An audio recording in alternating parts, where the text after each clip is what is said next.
All right. What up? It's Shankster94, and welcome to my live tier list of the Resident Evil series. I have been waiting for this for a very long time. It's been in the works, I'd say, for at least a couple years now. Seen many people do this. I love their opinions, and I agree with a lot of people's. It's time we see what my opinion is on the entire franchise, and we're going to rank it. So you can see I'm just sharing my screen, so everything I see, you're going to see. Let people come in here. All right. Similar to Q&A, I'm just going to say hi to those who were in the chat to begin with. We got Fear Gale the Fearless, one of the best subscribers I got today. Got Manu Castilla, Knuckles the Echidna Avenger. Yep, recognize all of you. I'm glad you guys can make it. Night Kid as well. All right. So yeah, I don't want to waste too much time. It's like, this is a pretty expansive series. Thankfully, most tier lists I've seen, they're never gone more than an hour, maybe two. So this shouldn't take a horrible amount of time. But hopefully enough time for most of you to have a chance to make it in here. You're new here, Freddy Vertigo? Well, welcome. Hope you enjoy the stream. All right, so let me get the tier list back up. Now, the only issue I have is the way I have it set up. I can't see myself, and I can't really see what you guys see. So it's like I'm gonna have the chat to the side over here. So we're actually gonna be seeing the chat twice in the playback. But let me know if there's any visual issues, if I'm blocking anything, if I go out sound-wise, just keep me up to date what's going on. Otherwise, I hope we have a good time here. All right, so as the description implies, I'm not only doing a tier list for myself. I'm gonna do a tier list with you guys. So I actually have two tabs here of the same tier list, as you can see. I'm going to make my own rank, and then whatever letter ranks I see the most in the chat, I'm going to take the mode of all those ranks, and that's going to be my community's rank. All right? So, enjoy. So, as you can see, I got a pretty standard rank here. S, A, B, C, D, F. No E's, no double S's, no weird other ranks, and yeah. So, and also the color, I mean, if anyone cares about this, the coloring I went based sort of off of the health rate of the Resident Evil games. So S is blue because it's like way higher than A. See, A I had green for fine. B for yellow fine or yellow caution. C orange caution. D danger, and F is dead. And then S, of course, S is like, think of the daylight serum in Resident Evil Outbreak. Like, once you take it, you're, like, immune from the virus, so you can't, like, die from that. So S is like, you're not gonna die no matter what. So that's how I ranked it here. All right. So yeah, again, this isn't a Q&A necessarily, so I'm gonna be paying attention to my screen. But, of course, I will be paying attention to the chat for your guys' ranks. But just mere conversation, that's not going to happen a whole lot. All right, without further ado, taking like 3 or so minutes to do all the introductions, I think we should get going with this tier list. Kind of, you know what? Yeah, I wish I did come up with a way to see the chat that's what I should have done. I should have put you guys in another window so I can see you, so I don't have to keep clicking you guys in and out. It's a little late for me to do something about that right now. But could just simply connect an HDMI cable to my other monitor, but I feel like that's going to screw up the layout. So I'm just going to wing it. We're going to do this. All right, let's get started. Enjoy my Resident Evil community tier list. All right. So, we're going to rank the games in order of release date. I actually have them ordered specifically here. And I didn't make this tier list. This was actually created on TierMaker, so it's available for anyone. This was very recently made because it has all the titles that I would have wanted to rank. So, yeah, I'm ecstatic. Here we go. All right, very first game of the series, the original Resident Evil. Okay. So, as you can see from the thumbnail of it, they actually use the director's cut, which is fine. I'm regarding all versions of the original Resident Evil besides Deadly Silence. That's going to be a separate rank. So, we're talking the original 1996 version. We're talking about the 1997 director's cut. Or was it 98? I forgot. No, it was 97. And then there's even the shitty DualShock version of the director's cut. And then, like, all of the game ports beyond. And all their individual modes. So, my opinion of this, because this title started the entire franchise, minimum, it's going to be a B. It's like, it deserves that honor just for starting the franchise. Now, we all know how outdated this thing is. It's like, I can't just place it on the side, can I? I have to keep holding it, because, yeah, let me place it back down here. So we're on the very first Resident Evil game. So I'm going to bring your guys' up. All right. So yeah, I'm going to put you guys over here. Ooh, I don't want to do that. Put you guys over here. Yeah, there we go. Because we don't need to see those gears. All right. So yeah, it is a very outdated game. Very for, like, tank controls, fixed camera angles. I love that format. But yeah. Seeing a lot of fans play it, a lot of people tend to agree that while it did start the franchise, it is clunky as hell. The controls are really hard to, like, really get used to. There's no dodging. There's nothing. It's like, and you could actually get stun locked with zombies. So there's a lot of issues with it. They fixed it for Resident Evil 2 and onward. So yeah, with all of that in mind, I personally am gonna rank it a B. It is a B rank from me. All right, so now I'm really going to pay attention to what you guys think and come up with an average. So I'm seeing you guys are arguing. Let's see. A, it is really strong against living things. You know, the voice dialogue is iconic in an infamous way. It is very cheap and very, like, effortless, but there's something about it. It has stuck with the hardcore fans for generations, and it's just like, you're almost a Jill sandwich. I have this. Barry steals the whole show when it comes to voice dialogue almost. Chris only ups him when he says, so much for him. We got to the root of the problem. Yep. Oh, yeah. Nice cat. All right.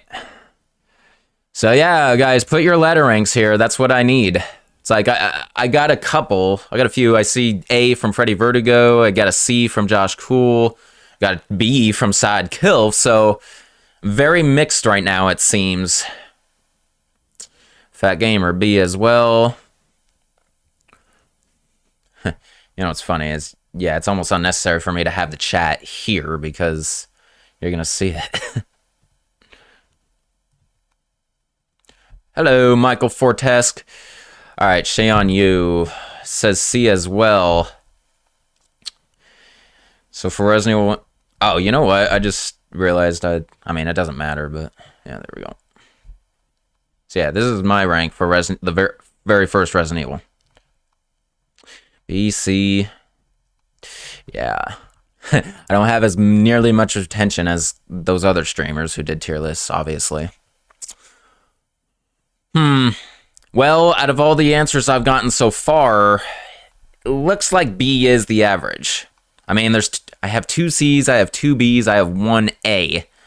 So yeah, it's definitely seemed to be in the B range here. Nice joke at the bottom. All right, I'm just gonna go ahead and say the community seems to agree with me for the most part, and there'll be a B as well. All right, next game, Resident Evil 2. Okay, y'all know me very well. Straight into the S tier. Easily. It's my actual favorite game of all time in the whole franchise. I used to claim that Remake was my current favorite, but as time went on, I fell back to the original. So yep, my absolute favorite. This is going to stay at the tip top. It's like all other S ranks will go behind this. So, yep, #1 game of the franchise for me, Resident Evil 2. Barely need to explain why, but just has a much stronger story than the first one. I love the chemistry between Leon and Ada, as well as Claire and Sherry. It's like how her Claire Guardian relationship with Sherry and everything. It was almost like a mother figure, much better mother figure than fucking Annette herself.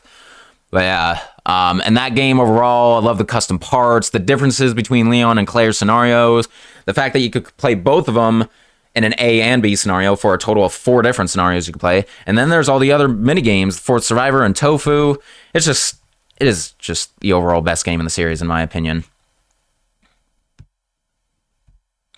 All right, so yeah, that's my rank. So I'll get this one up. All right, Resident Evil 2, that's what we're on. The original. Fat Gamer SS. Michael Fortest finally didn't miss a stream, all right?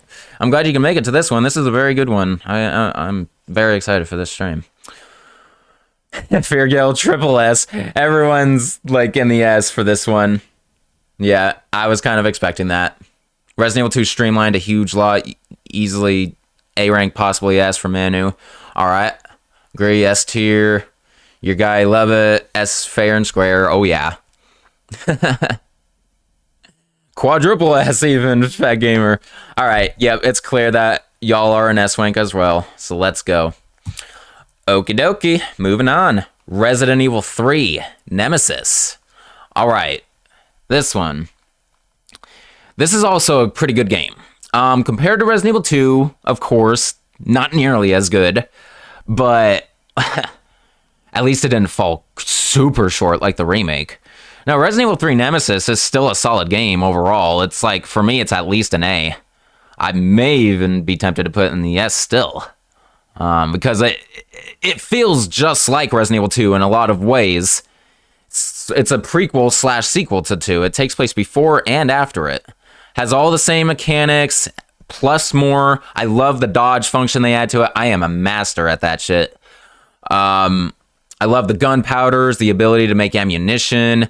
The fact that Nemesis, he's the staple of the game. He's on the cover. And it's literally titled Resident Evil 3 Nemesis.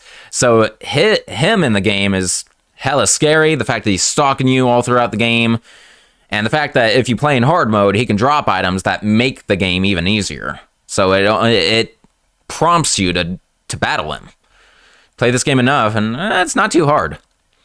So yeah, I'm like torn between A and S. But considering I did play this game over 30 times in my lifetime, it's the only game I knew that I played like so many times. I've played this game more. I've probably played Resident Evil 3 Nemesis more than any other game, even though it's not my favorite. Because I've had it like one of the longest, and it was the very first Resident Evil game I ever beat, actually. I beat this before Resident Evil 2 or 1. So for me personally, I'm putting it in the S tier as well. It's a great game.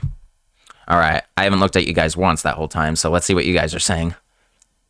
All right, Freddy, it was meh, put an A. A plus. You'd say A is fair. For you personally, it's an S. This one's tough for you, Fairgale, because you want to give it an S because of the replayability, but screw it.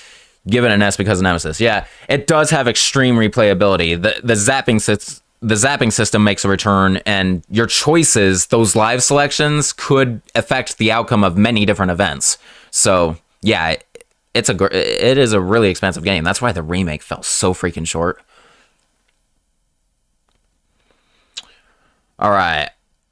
So I think the mode of what everyone is putting seems to be A for this one. It's like I'm seeing more A's than S.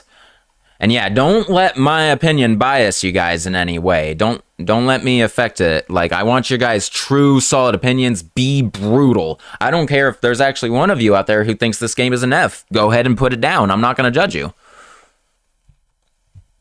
But yeah, I want your true, honest ranks. No bias. Or no bias from me. You can have bias of the game if it's like the only game you played or something like that, but you know. Knuckles, have I played Friday Night Funkin'? No, I have not. Just to let you know, this isn't a Q&A, but I will answer questions maybe from time to time. But yeah, I want the focus to be the tier list. Yeah, Umbrella Corps is in here. I'm probably blocked. Oh no. Yeah, it's right here. Yeah, it's way later. All right, so yeah, I think the community is saying A for this one. So there you guys go. All right, sweet. 1-3-2. All right, next game. First spin-off. Resident Evil Survivor. The first one. Okay. Yeah, this... it totally represents a spin-off.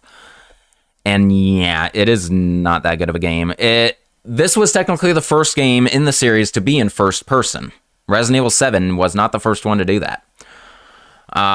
This one was, and yeah, it's just like the classic trilogy, the same engine, basically, same models and figures, but it's in first person's perspective. It was made to be compatible, I believe, with the light gun for the PlayStation, or the Gun Con, whatever it's called. But when you play it just on the regular PlayStation, you have to use like the analog stick or the D-pad to move the cursor around. It's bad. It's pretty bad. This game is incredibly short. I can beat it in 40 minutes flat.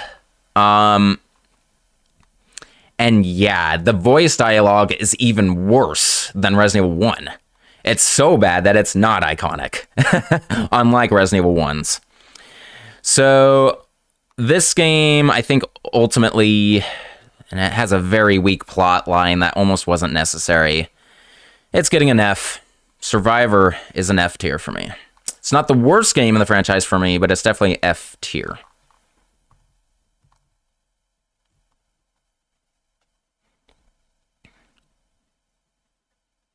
All right, so you guys, so I'm seeing a lot of D's. Oof. D because it's dickish. Barely hangs on a D, if not straight F. Manu says, horrible. You did actually like the weapon review. My weapon review of Survivor, sure, was stellar. It was actually, I was able to do it on an emulator, so it was in HD. But yeah, the game itself.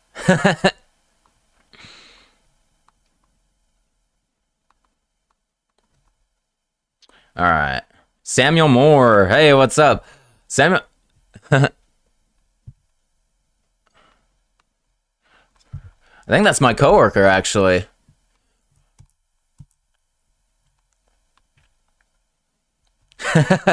Yeah. Okay. Hey, what's up? So Samuel Moore, guys, is actually a recent coworker of mine who just started at my news station recently, and he's cool, man. I told him about my YouTube channel. He subscribed immediately, and yeah, he's an overall cool dude. So say hi to him. What's up, Sam? All right. So yeah, we got started here. I'm on Survivor, and yeah, it seems like you agree. This is horrible.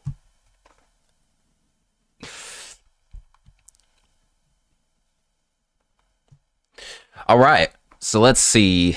So back to Survivor. Yeah, it looks like I'm seeing mostly D's, and some people disagree that it's F tier. But hey, opinions. Yeah. Manu, all you know is it's out of my full. All you know out of it is from my full play. That makes sense. It's a very short game. I only played it 3 times because, well, there were 3 different paths to take. Did I play it 3 times? No. Did I play it twice or 3 times? I forgot. I don't know. But yeah, it's pretty close between D and F, it seems, from Survivor for the community. I think for you guys, man. Here, let me give it a... Oops, there's my Discord.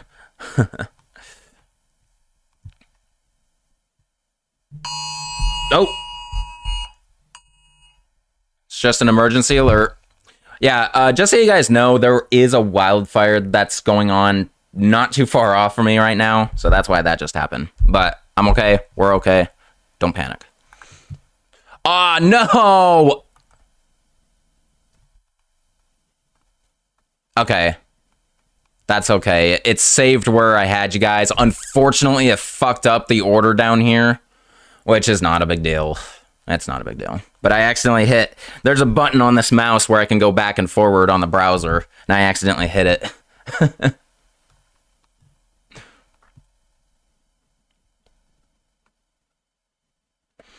Okay. Yeah, no one's ranking anymore, so it looks like, yeah, I'm going to put you guys in D. All right. D for Survivor. Next game, Resident Evil Code Veronica. Also Code Veronica X. This is a beast of a game in terms of like difficulty and length.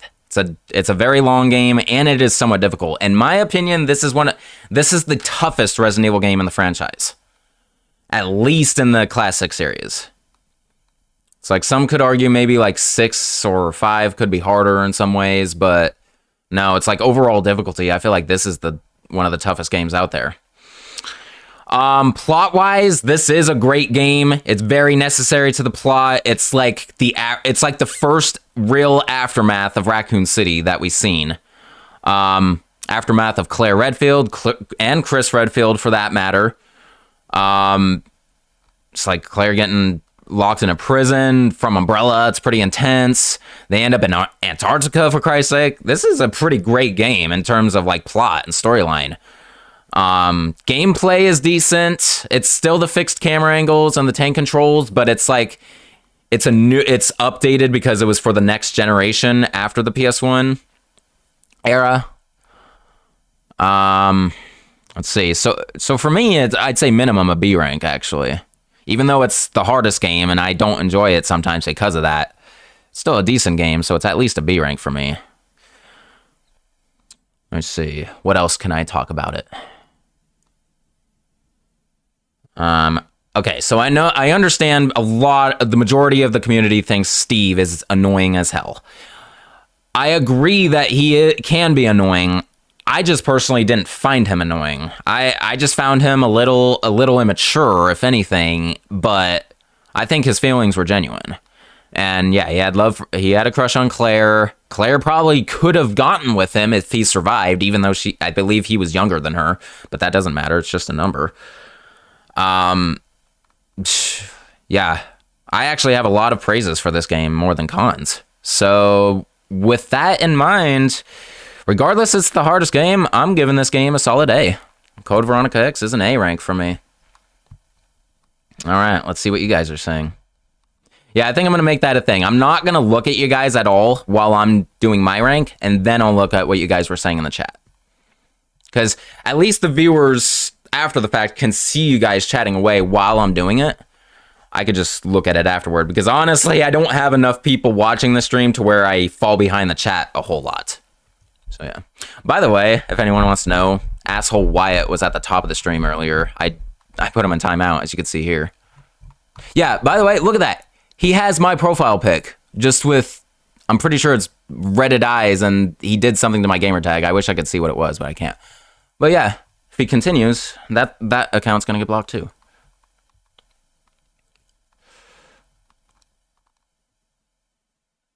All right, so what you guys say?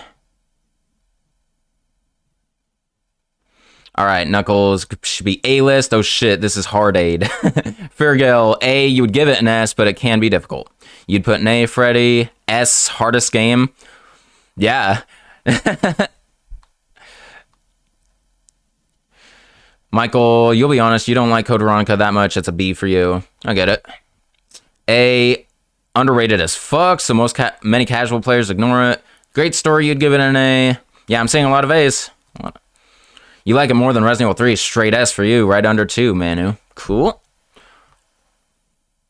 Yeah, okay. I think A is the average for this game, too, for you guys. So, where is it here? There it is. Sweet.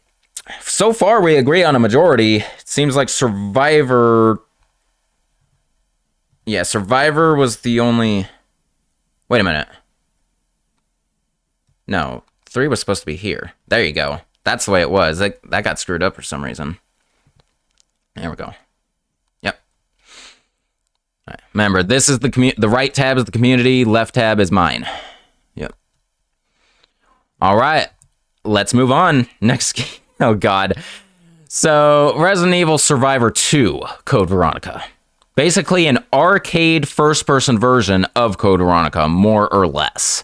It's like, it uses stages and scenarios sort of from the actual Code Veronica, but it overall is an arcade game. And it's a very bad one at that. I I dislike this game more than Survivor 1. So for me, it's going straight there behind it. Yeah, this was just a giant arcade game, and that versus Roach mode was a joke. Yeah, there's like almost nothing good about the game other than reliving some elements of Code Veronica in a different fashion. That's about it. That's all I have to say about it.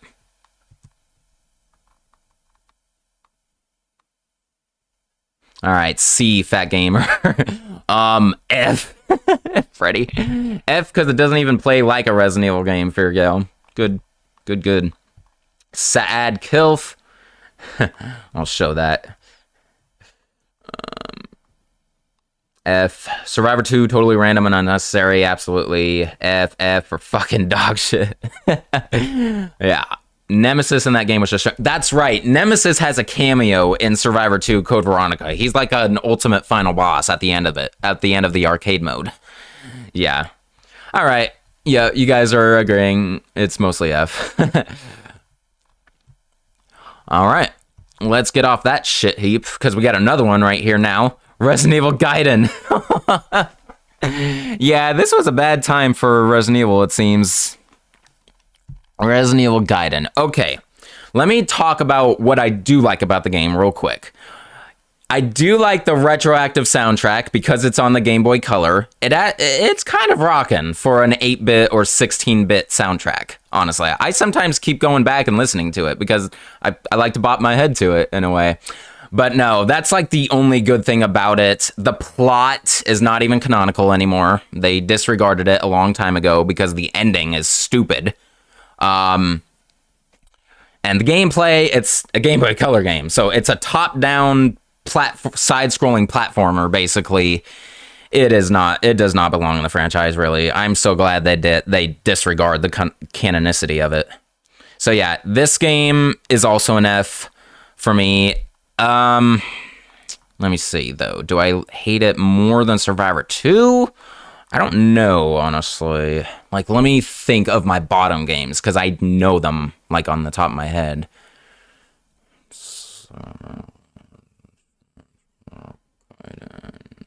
I think I ultimately do like it just a tiny bit more than Survivor 2 because at least it has a plot line. Survivor 2 is just an arcade game. So, yeah, that's where I'm going to put it, between Survivor 2 and Survivor 1. All right, let's see what you guys think.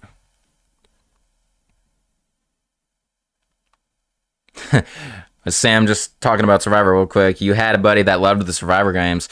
That's good. Some people, man, I'm sure they just like the gameplay element, first person, arcade style. All right.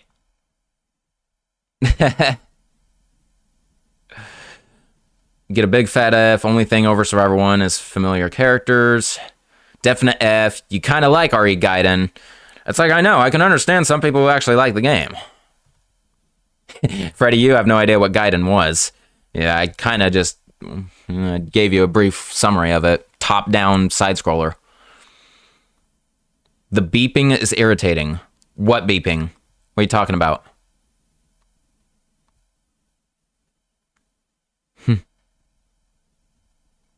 Is there something below F possibly? No, it's like F is the dead tier, basically, so it's definitely a dead game. This is Cancer Strike F. You would give it a D because of the soundtrack glitched, boy. G, Night Kid, you're trying to go lower than F. That's funny. The only RE RPG game. Kind of, yeah. You would give it a D, Michael Fortesk. Fire Mario Hero, you missed a lot? Not really. You missed a few games, but there's still plenty more to go. So don't worry.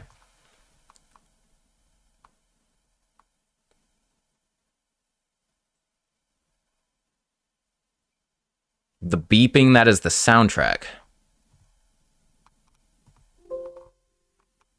Hold on. Oh, well, you guys shouldn't be receiving any audio except me, honestly, because... Oh, never mind. Are you talking about the game, Feargale? You're talking about the game we're ranking right now. I thought you were talking about the audio that you were currently listening to. My bad. Or is it? We'll find out in a second. Hey, Key Elements! Glad you can make it, man. That's Trey. Okay, let me get back to the tier list. There you go. Okay. So I think we're done with Gaiden. Yeah, everyone was saying an F, so yeah, let me go ahead and put that in there. Do you guys hate it more than Survivor 2, though? It's like, once we're at the end of this thing, when we have all of them here, we'll probably do some fine-tuning. I probably won't worry about that, actually, until we get to that point, because it will take too long if I try to do it like that now. So, yeah, let's just wait until the end before we do fine-tuning. So, let's go ahead... Okay, thanks, Fairgale. He told me, yeah, he was talking about the soundtrack. All right. So the next game, in the proper order. Oh, here's a good one. Resident Evil Remake, the first one. Okay. Yeah, I'm putting it in the S immediately. I'll fine-tune it maybe in a second, but yeah, this is definitely an S tier game for me. This is the best version of the original storyline to play, obviously. If someone has never played the series at all, like none of the games whatsoever, and they want to, and they're curious or interested and they want to get into it, Resident Evil Remake is the game that they should start with. They need to start with that game. It's like, I know there is the original, but it's just like, it's so clunky now that you're gonna have a much overall better experience if you play the remake first, I feel like. I totally think that. Okay, so for me, I don't think I like it as much as Resident Evil 3 Nemesis, so I am going to keep it where it is, actually. In the current bottom of the S tier, but still definitely an S tier game, easily. What are you guys saying? I'm sure you're saying similar stuff. S, self-explanatory, S. Never played RE1 Remake, but you can admit that the soundtrack is amazing. Yep.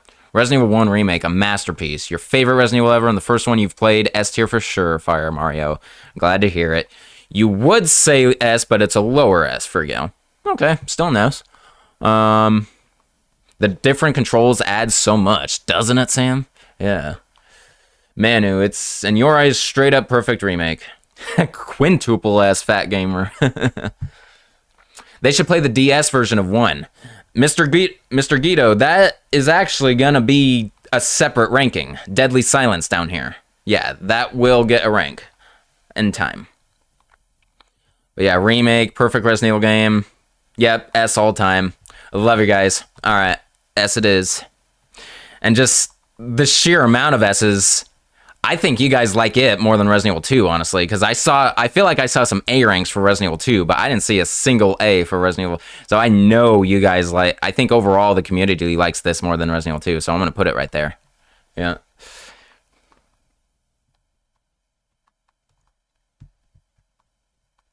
When the hunters come out, that's the most stressful part of the game. Yeah, it is. It really ups the tension, doesn't it? All right. I think that'll do that game. That was easy. Next. Ooh, Resident Evil 0. Okay, the ultimate prequel to the franchise, you could say. Well, not to the franchise, but to the mansion incident, that's for sure. 0. Okay. This one does get quite a bit of slack because of some of the nuances of it. And I can agree with them to an extent. Overall, gameplay-wise, the game engine and mechanics are very similar to Remake for the most part. Like, almost exactly the same. It's just like the inventory system is different. And this is where they fucked up. It's like the whole, instead of the item boxes, how about you just drop your items anywhere you want and then go pick them up later? No, that doesn't work very well because it entices severe backtracking, and that's never fun. Like more backtracking than necessary. See, backtracking for puzzles is a staple for the classic games, but backtracking to go and retrieve your items again, that's not. I don't think so. So that really downplayed it a bit. Okay, another thing that the community tends to bag on is the whole partner system, the fact that you switch between the characters. I actually like that. I think that was unique, and it gave a new gameplay element, a new way to play the game. So I actually praise that. Let me think about other things. Enemies, some of the enemies are annoying. This is kind of a difficult game. Like the Eliminators and the Mimicry Marcuses. Those things are annoying as hell. Ugh. I kind of don't like them. So I think overall, I'm going to give this game a B behind Resident Evil 1. I think that's where I'm going to ultimately put this. All right, what do you guys think? Manif, hey, what's up? We're not too late. There's still more than half the series left. All right.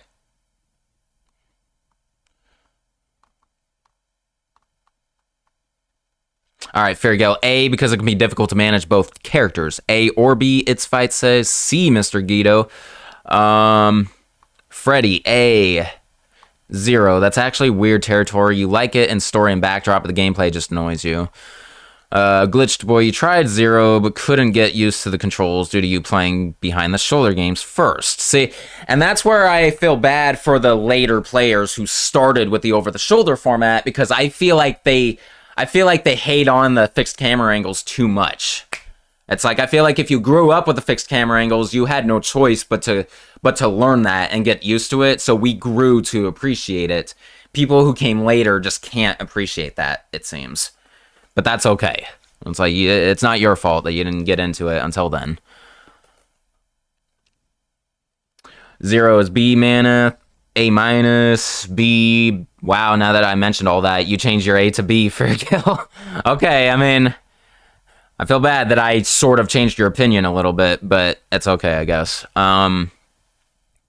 6 slots, not to mention shotguns and grenade launcher takes 2 slots. Yeah, there's a lot of downers with it. See what else are you guys saying. Dual character, but the item dropping and Rebecca's weak health are frustrating. Yeah. It's a game you like, Fire, but not as much as Remake. The inventory was, and still a nightmare to take care. Wish you could play co-op. That would be cool. If they could somehow rig 0 to be co-op, that would actually be amazing, I feel like. All right. CCB. I want to... I think I'm seeing mostly Bs. So, yep, I think... Oh, yeah. It definitely gets easier with bonus weapons, but then again, every game does, I feel like. So I think the community averages out to B as well. Probably lower than the first Resident Evil game, probably. So, yeah, I'll put you guys there. All right. Next. Another spin-off. Resident Evil Dead Aim. Okay. So out of the Survivor series, in my opinion, this is the best one. Definitely. This is technically Survivor 4. Survivor 3, as some people know, is actually part of the Dino Crisis series. Specifically, Dino Stalker. I don't know which title in that series that is, because I have no idea of that franchise, really, other than hearing of it and how similar it is to Resident Evil. But I just know Survivor 3 is Dino Stalker. Resident Evil Dead Aim is technically Gun Survivor 4. So yeah. So what's interesting about this game is you move your character around in over the shoulder third person, but you aim in first person, unlike Survivors 1 and 2, where the entire game takes place in first person. So, in my opinion, that improves it just a little bit. At least you could see around you. And the zombies. This game's engine is unique. This is a unique game. No other game is like it. Making zombies fly across the room when getting a critical headshot is actually quite entertaining. But let's see. Now let's talk about some negatives. Yes, it is a Survivor game. It does have shitty dialogue. The cutscenes pre-rendered look terrible. And yeah, there's not a whole lot of weapons either. Not too many unlockables. Yeah, it just falls short in a lot of ways, but is definitely better than these down here. So for me, this will be my first D rank game. Dead Aim gets a D rank. Here we go. All right, what do you guys say? C. Manu, you actually did not watch Dead Aim's Let's Play, so you barely know of it. Can't say much. Okay. Dino Zombies. Man, F C or low B tier for Dead Aim. It's been so long since you played Dead Aim, you don't even know what to give it. Michael. Fire Mario, Dino Crisis, didn't play the game much. But you know it's a Resident Evil mix with Jurassic Park, but it's much harder. Yeah. Hey, Silent Pain. Welcome to the tier list. I'm currently on Resident Evil Dead Aim. C, do not ask. Sad kill.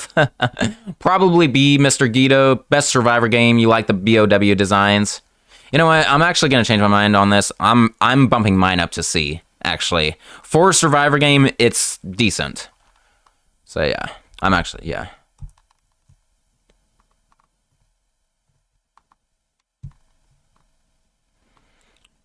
You're not too late for once, Silent Pain. Yeah. Manu, you're unable to vote here. We'll have to watch my full play. Gotcha. Yeah, if you don't even know the game, yeah, that's true. You don't have a fair opinion of it. And see, that's gonna be the case for me when it comes to RE-Verse and Deadly Silence, for that matter, and Umbrella Corps. It's like all of those I actually never played, so for me to rank them may be considered unfair in some people's eyes, but I'm just gonna go off of like what I hear about it, what I've seen of gameplay elements. Like I've seen videos of people playing them, so that counts for something. But anyway, so yeah, back to the current. Yeah, you guys are ranking Dead Aim. That's what we're doing. Almost forgot for a second. I digress. Feargale B, because it's so bad, it's good, and the dialogue is so cheesy, you can laugh at it, but you gotta love how Bruce and Fong Ling practically have a date during the whole game. That's true. The chemistry between Bruce and Fong is kind of cool, and it's very reminiscent of Leon and Ada from 2, because it's like an American and an Asian American, or a full-blown Asian, I don't know. I think Fong Ling is full-blown Asian. She's Chinese, while Ada is actually an Asian American. Yeah.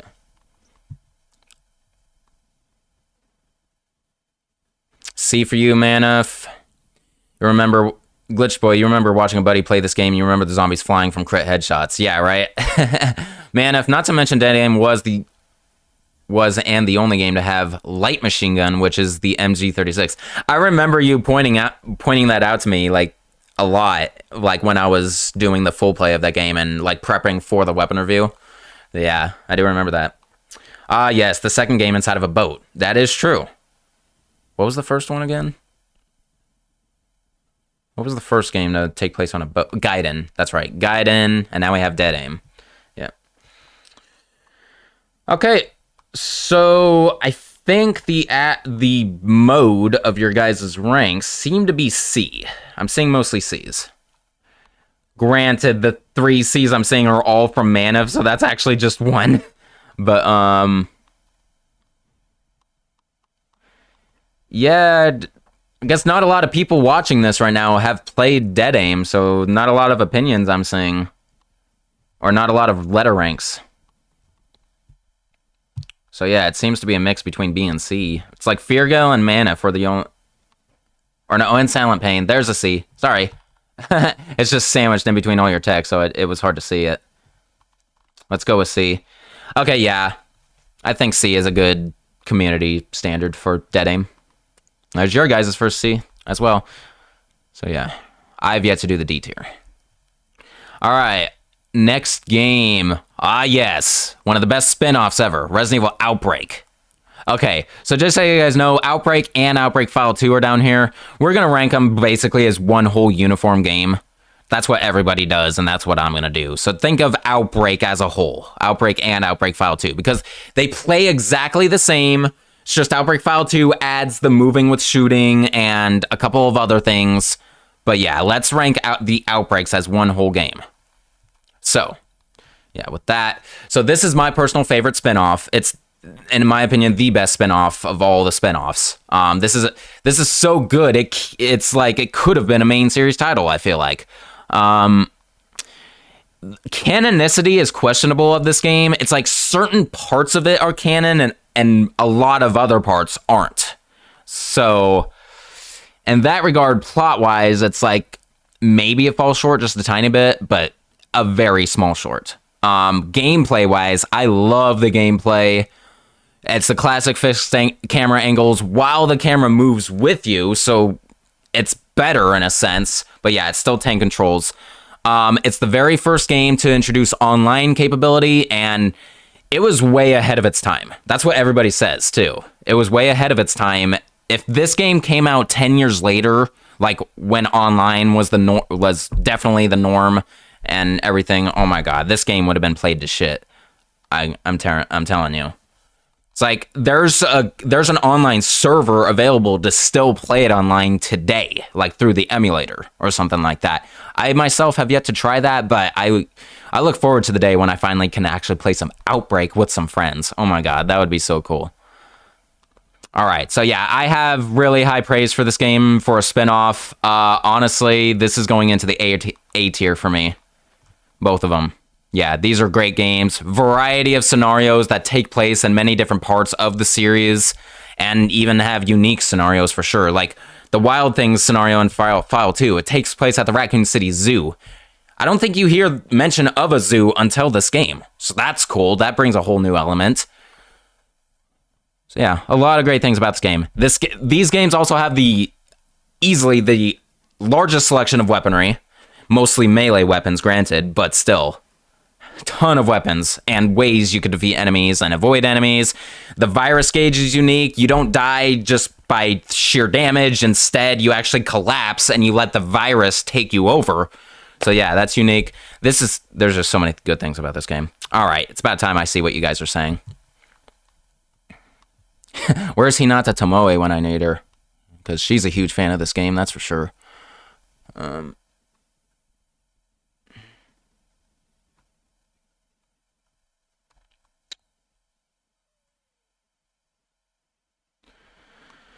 All right. A, Mr. Guido. A for Manif. The issue with Outbreak is the dialogues. Yeah, the ad-libbing is a little... it can get repetitive very fast. Virgo, you give both 1 and 2 A because the first Resident Evil game to feature online. That is a very big plus about it, is the first online game. S, Reunion K. Hey, what's up?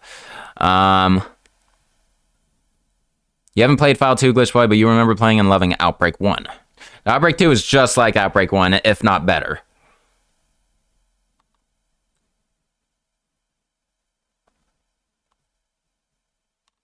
It's during 2, isn't it, Samuel Moore? Yeah, it takes place during the Raccoon City incident, so during 2 and 3, for that matter.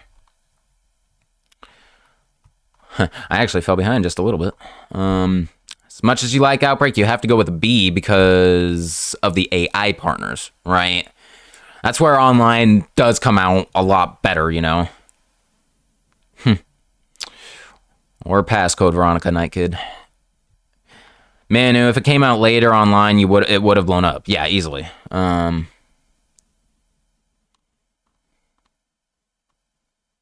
For Outbreak Silent Pain, you've only seen my long play, so it would be a B for you. Yeah, it's too bad. It's like I'm nowhere close to finishing those games still. Well, I'm kind of close to finishing Outbreak File 1, but...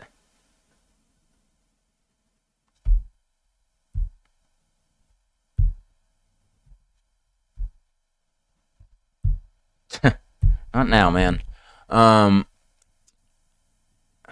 Sorry, I got distracted by something. Don't like the dialogues.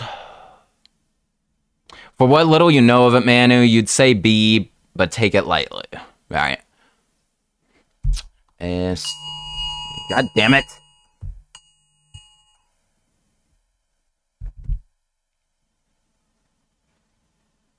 Okay.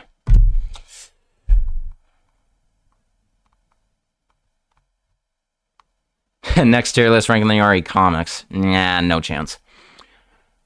If you had friends that you could play it, probably give it an A, but for single player, it's a B, Michael Fortesque. Okay.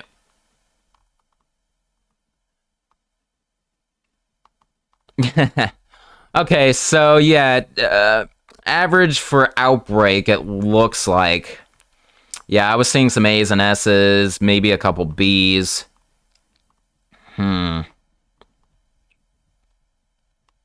Yeah, not too many opinions on this one. So yeah, it's looking like the average from you guys. Yeah, it's like close between A and B for you guys as well. So, well, I guess we'll just put you at the bottom of the A tier for that.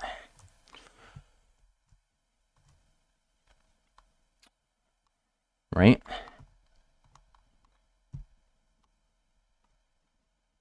Yeah. All right, let's go with that. All right. The one probably a ton of people have been waiting for. Resident Evil 4. Come on now. We all know it's going up here somewhere. But where exactly for me? Because it's not my ultimate favorite game, unlike the majority of the community. I'm sure Wyatt is screaming this right now. Maybe. But no. Okay, for me personally, Resident Evil 4. Yeah, it's going there. It's just below 2. It's better than 3, definitely. Do I need to say more? We all know why it's such a good game. There's no question. Look at that.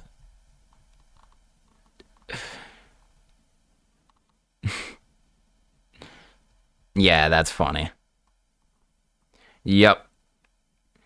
Yeah, it's not without its difficulties. Professional mode does give people a hard time sometimes, even though I consider 5s to be even more difficult. The mercenaries, unlocking the hand cannon seems to be out of some people's reach. Even though I done it myself 3 times on 3 different versions. But yeah, this game has it changed the whole franchise.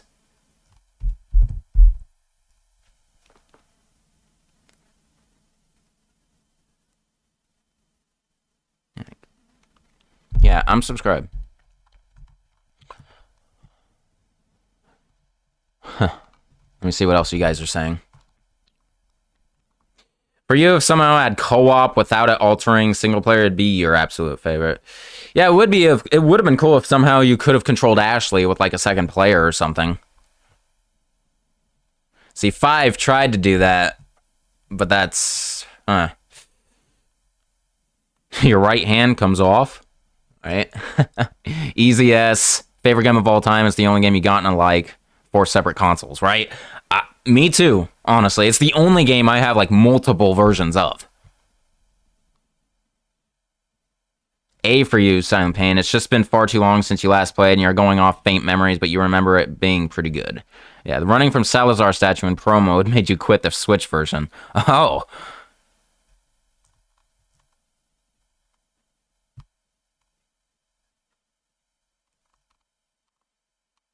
Alright, has to be an S. Yeah, there's no question it's an S for you guys too. I'm pretty sure the community is tip-top S, even above Remake.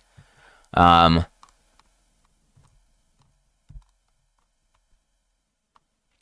is at his best there. Yes, he is, honestly. He is.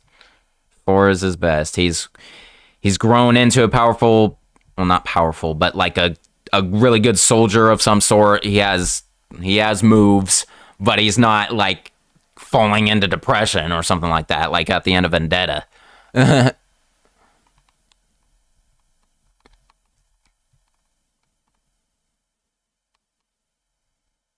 Yeah. All right, that's where we're going with. All right, enough about 4. Okay. Here's a unique one, kind of. Resident Evil Deadly Silence. So this essentially is just a Nintendo DS port of Resident Evil 1.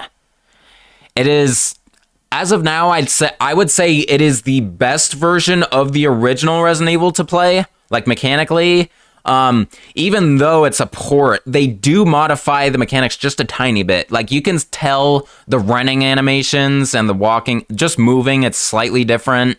And of course, being on the DS, it has 2 screens, and there's like a special knife mode, like on the bottom screen or something like that. See, I don't know much about it. I actually never played it myself, so I'm going off of like just information that I think I know. But yeah, it's ultimately just a port of Resident Evil 1. Me not having played it at all, it's like I can only use the storyline of Resident Evil 1 to really accurately rank it. considering it's the best version of the original Resident Evil 1 to play, I'm actually gonna... I don't know if I should put it at the top of the B tier or actually put it at the bottom of the A tier. It's like I'm kind of mixed there, even though I never played it. So it's like, how can I... I think I'm going to put it here. If I had played it, I probably would have put it here. But I think because I haven't played it, I'm only going off of what I know from the source material. So, yeah, I'm going to put it in the high B.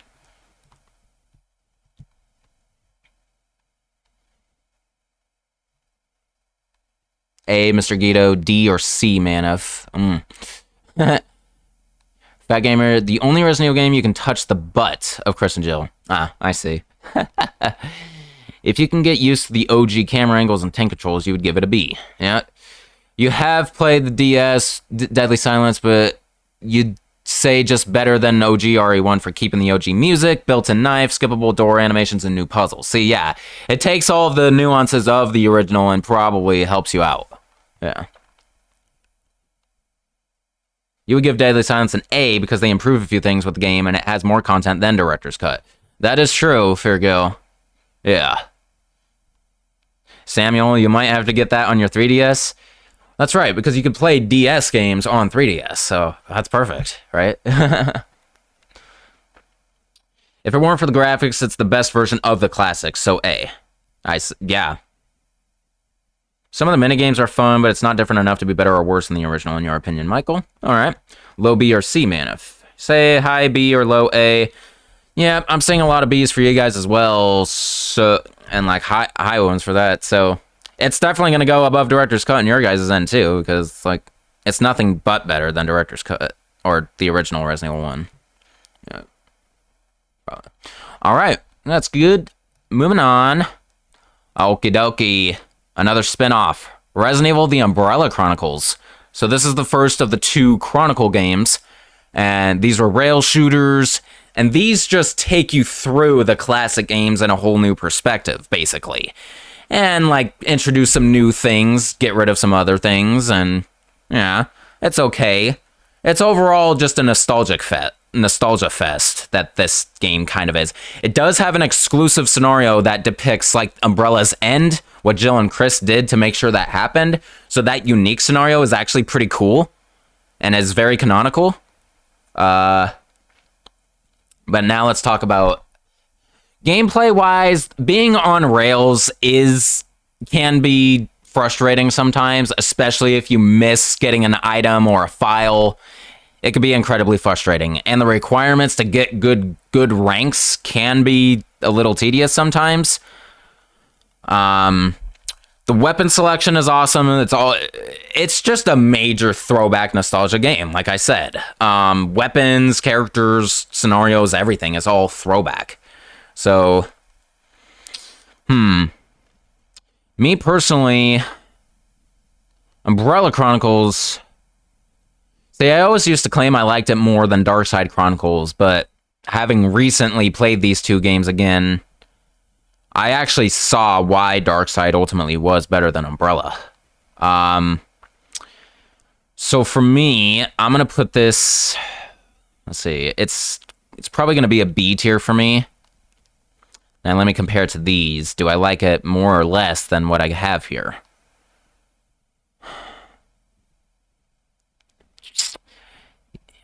I've played Umbrella Chronicles more than Zero, but I still appreciate Zero's aesthetic value more. So yeah, this is going to go at the bottom of the B tier for me. There you go.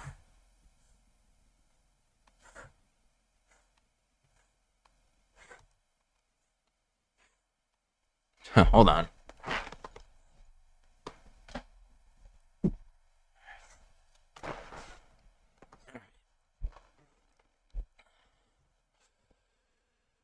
All right, what are you guys saying?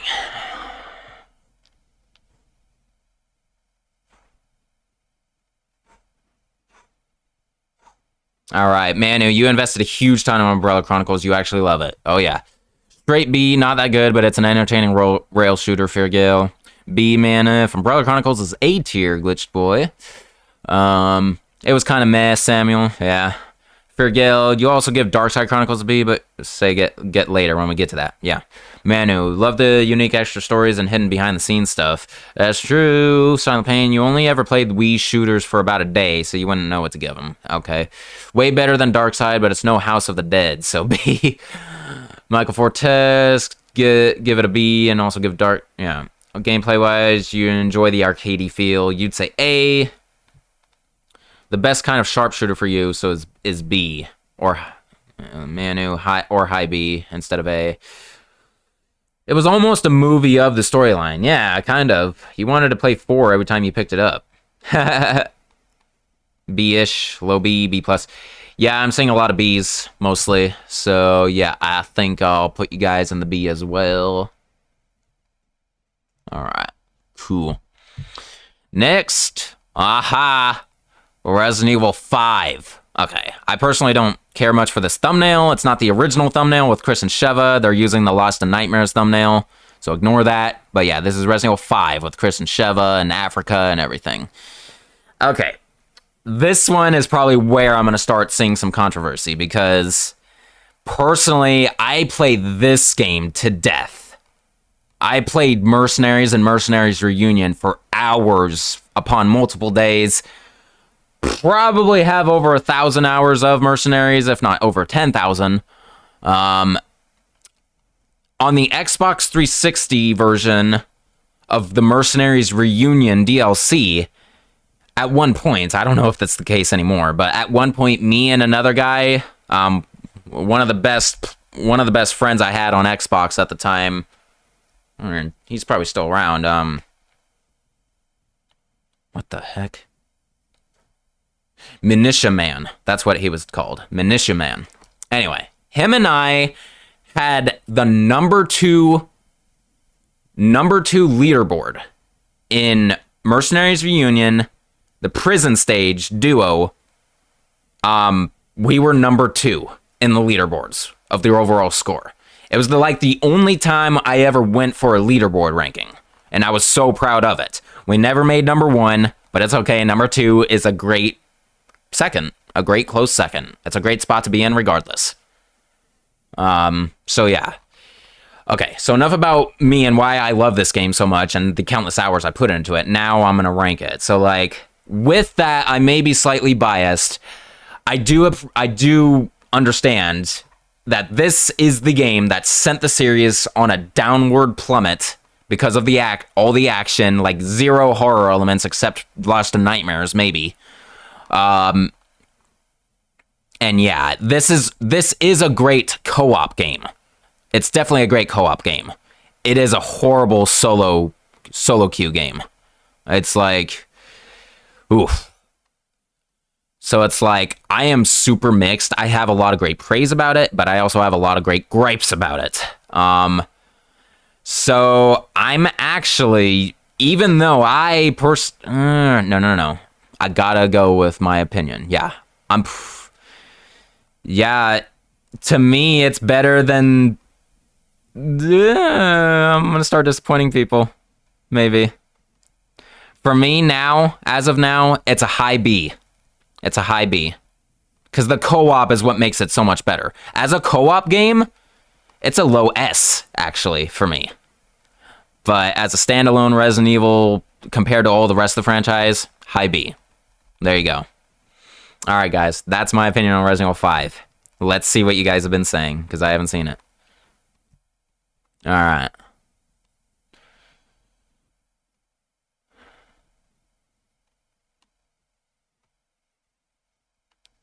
Alright. B+. Remember, you used to play Resident Evil 5 Knuckles. Yes, of course. I know. Mr. Guido, the RE3 chapter was the worst part. Oh, you're talking about Umbrella Chronicles still there. Low A. Resident Evil 5 is an S tier, lower than 4, but higher than Umbrella Chronicles for you, Glitch Boy. Okay. RE5 is a mixed bag. You love it on co-op, but single player is not as great as RE4. You played the hell out of 5. A, it's a questionable Resident Evil game, but as an action game, it's awesome. Well, yeah, that's why it sucked in terms of a Resident Evil game, though. If you play co-op, it's A. If you play solo, it's B. Yeah, see.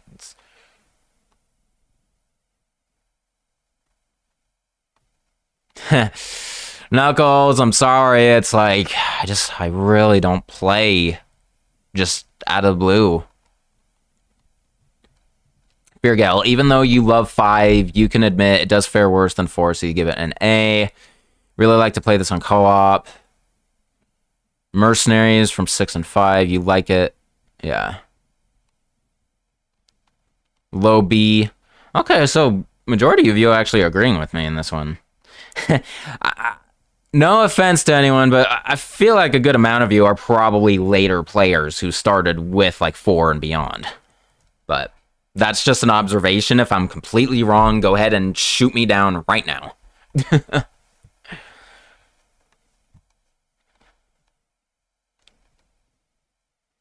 Fun with friends, but the boss fights aren't that fun, especially the monsters. Mercenaries is really fun. You give it a B-. Since you don't really care for much of the horror or lack thereof, you'll give it a high A. A+++++. RE5 was the easiest game you could farm ammo and cash. Ain't that the truth? To you, the flaws are outweighed by the pros. It's good. Well, that's why I'm giving it a high B myself.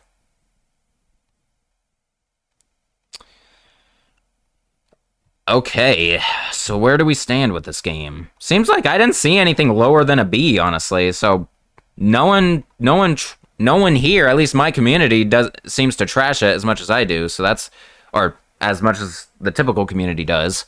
So it's good. Let me see. I have to come up with a mode from you guys. See, there's an A. There's another A. Solo, it's B. A. Yeah, I'm actually seeing a lot of A's. A, S, high A.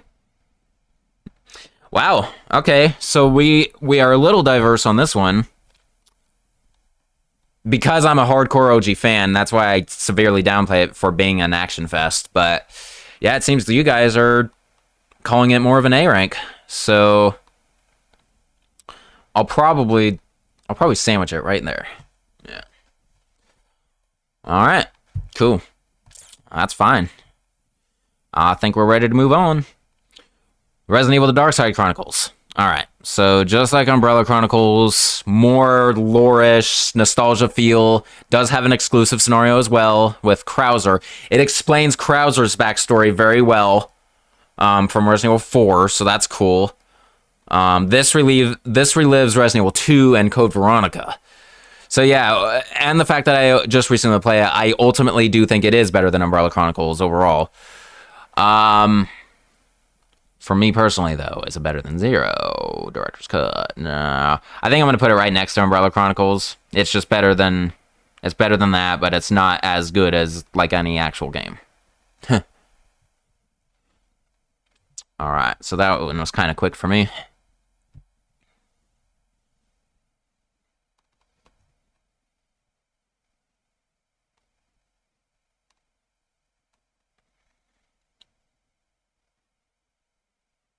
Night Kid, there definitely is a tier list for characters. Like a few weeks ago, Ink Ribbon did one, and I loved that. I commented on it too. I told him he's inspiring me to do the tier list. So I could do a character tier list in the future. Definitely. That's definitely doable. Just like this. That will be a much larger one because there's far more characters than games, you know. But there's a lot less to discuss, so maybe it would even out. Alright, but anyway, focus on Dark Side Chronicles. A. Sad kill if you have to go. See you later. Alright, yeah.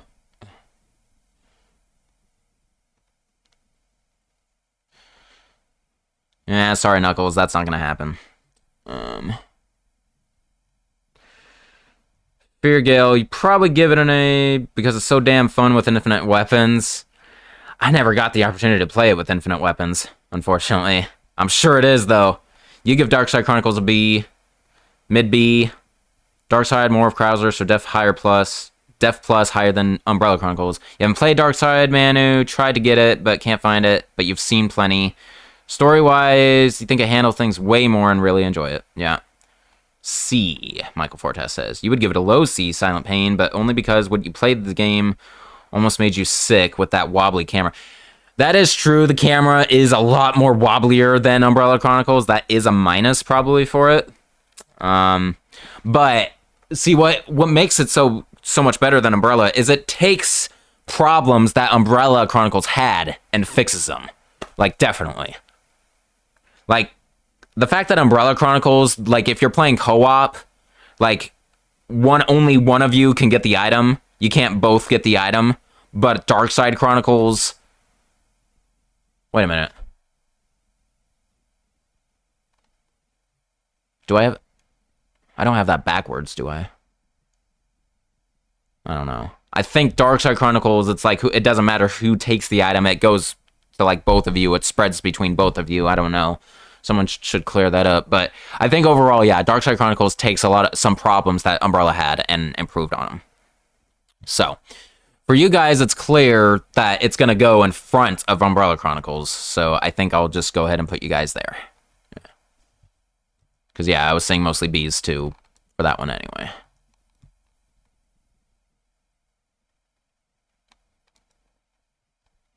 Again, we're going to fine-tune this, like, once we reach the end, and we can move them around within the tiers. Like, if you guys have some, like, mutual opinions, if we see enough of them. But, yeah, we'll see. Alright, so I think it will go there for now. Next game. Okay. Resident Evil The Mercenaries 3D. Nintendo 3DS exclusive. It's the only platform it's on. This is just a giant Mercenaries game. If you enjoyed Resident Evil 5, The Mercenaries, like I did, then you actually might enjoy this game. I did. I did enjoy this game when I played it, and I did play co-op with many people online back in its day. But yeah, being on the 3DS, the visual quality isn't as good, nor is the sound quality. This is why this really should have been ported to consoles. But yeah, I'm not putting it there, trust me. But no, I did get a fair amount of use out of this game. I did a weapon and a melee move review for sure. Think Resident Evil 5 Mercenaries as its own game. Just with a ton more mission stages. It has the standard 8 characters, but they swap out like Leon with Barry or something like that. It's like yeah, Claire's actually in the Mercenaries 3D, and she has melee moves. It's kind of cool. But yeah, with all that, I did get some decency out of this game, so that's all it's good for, is a giant Mercenaries game. It's just one gigantic minigame. So even though I'm giving it some praise, just knowing that fact, I think it deserves to just stay in the C tier. I think I ultimately like Dead Aim more because it has a storyline, so I'm just going to place Mercenaries 3D at the bottom of the C tier. Would be a D tier if I wasn't obsessed with Resident Evil 5's Mercenaries at the time. It probably would have been only a D. But no, I'm giving it at least a C. Alright.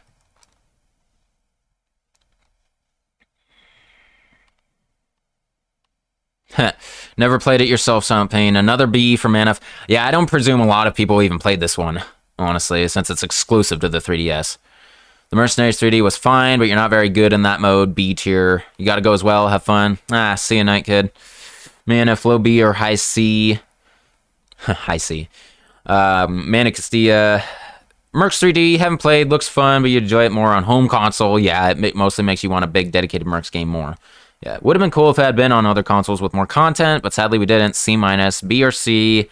Krauser was a fun addition to Mercs 3D. That's true. They basically merged 4 and 5 Mercenaries. They used the mechanics of 5 Mercenaries, but used many elements from both 4 and 5. Like stages and characters.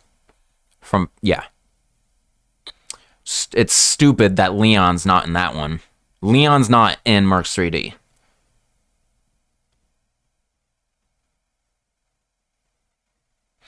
Fair Gale, can't really rank this one, but you don't like that the release was restricted to 3DS, but it's not too late for Capcom to port 3D to current and next-gen systems. No, it's not too late, but it's like at this point, the best thing you can do is just emulate it on your PC and then play it that way, I feel like. Yeah. Because I'm sure there's a 3DS emulator by now. It's simpler hardware, even for 2011. I feel like it couldn't be too hard to emulate. But can you get the 3D out of it on an emulator? I've never looked into that. That was one thing. I had the 3DS, and I did try to play the 3D mode. I didn't like it. It's like 3D on the 3DS actually hurt my eyes after a little bit, and yeah, I just turned it off, and it was basically a Nintendo 2DS, which was an actual released version of the 3DS, funny enough.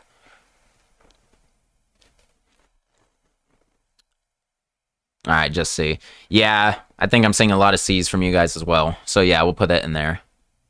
All right. Let's keep going. Making some headway. Yeah, we're past the halfway point by now. We're definitely getting into the newer games here. Resident Evil Revelations. Oh, yeah. Okay. So, some people don't even know this originally also came out on the 3DS. Now, the 3DS version, compared to the newer console version, yeah, it's not fun to play anymore. The console version is the best, but when it originally came out on the 3DS, this was a big game, I feel like. To me, this was the first game since 5 that had real survival horror elements again. And this was, in my opinion, also Capcom's first attempt to go back to the survival horror. And they did it successfully, in my opinion. Takes place on a ship primarily. Has that really, like, you're in the middle of the ocean feel to it with the soundtrack. I love this soundtrack. It's one of the best soundtracks in the franchise, I feel like. So yeah, enough about the 3DS version. Let's just rate it overall based on the gameplay, plotline, everything. Great plot. It takes place before Resident Evil 5. It pretty much depicts what happens leading up to Lost on Nightmares in Resident Evil 5. The weapon has a decent amount of weapons. Maybe some gripes I have of it. It's not co-op, except in raid mode. I feel like the campaign could have been co-op still. But then again, maybe that would have downplayed it if it was. So what am I saying? Let's see. I love the fact that you can charge melee moves to deliver a much more bigger impact. I can't talk. Yeah, I have a lot of praises about this game. Some gripes. Ultimately, it's I think I do like this even more than Code Veronica. So I'm gonna give this top grade A rank. Honestly. Yep. All right, let's see here. Hack your 3DS.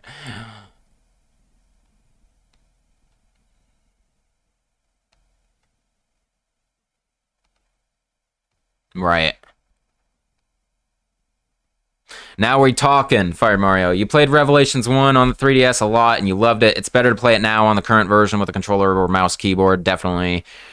A-Rank Exilocard hosting, hey. Manu, Rev 1, you actually quite like it. Especially story-wise, love that plot. Fear Gale, you give Rev 1 an A because it was an attempt to put Resident Evil back to its survival horror roots. Absolutely. You only like Jill's sections, Michael Fordes. That makes sense. Chris and Parker's sections are you can go to hate them actually.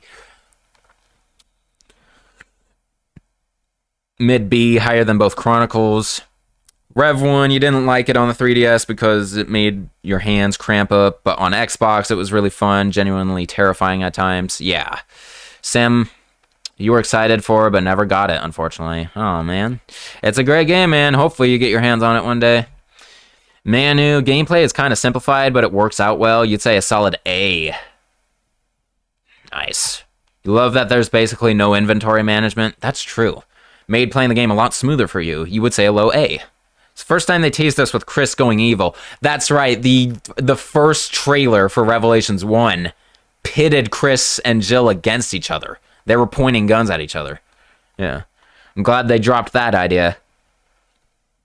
Man, if so many instant death enemies in Rev 1, that's true. The wall blisters they added in the console versions are, they're annoying. And then, of course, you got the...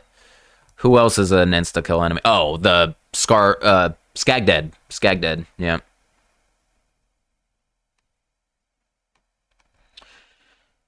Alright. To you, co-op is almost always an upgrade as long as it doesn't compromise single player. Alright. Yeah, true. That's it. If you can enjoy the game, whether in solo or co-op, it's a great game. And I feel like Revelations would have done. The AI in Revelations, unlike 5, isn't retarded. Like, they actually are decent, I feel like. So yeah, it would have been a great co-op game as well. For the campaign. It is co-op and raid mode, but yeah, that's just a minigame, you know?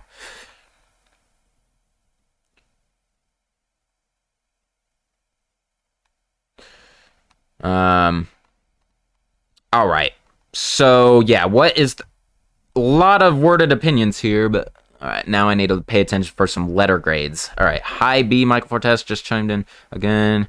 There's an A...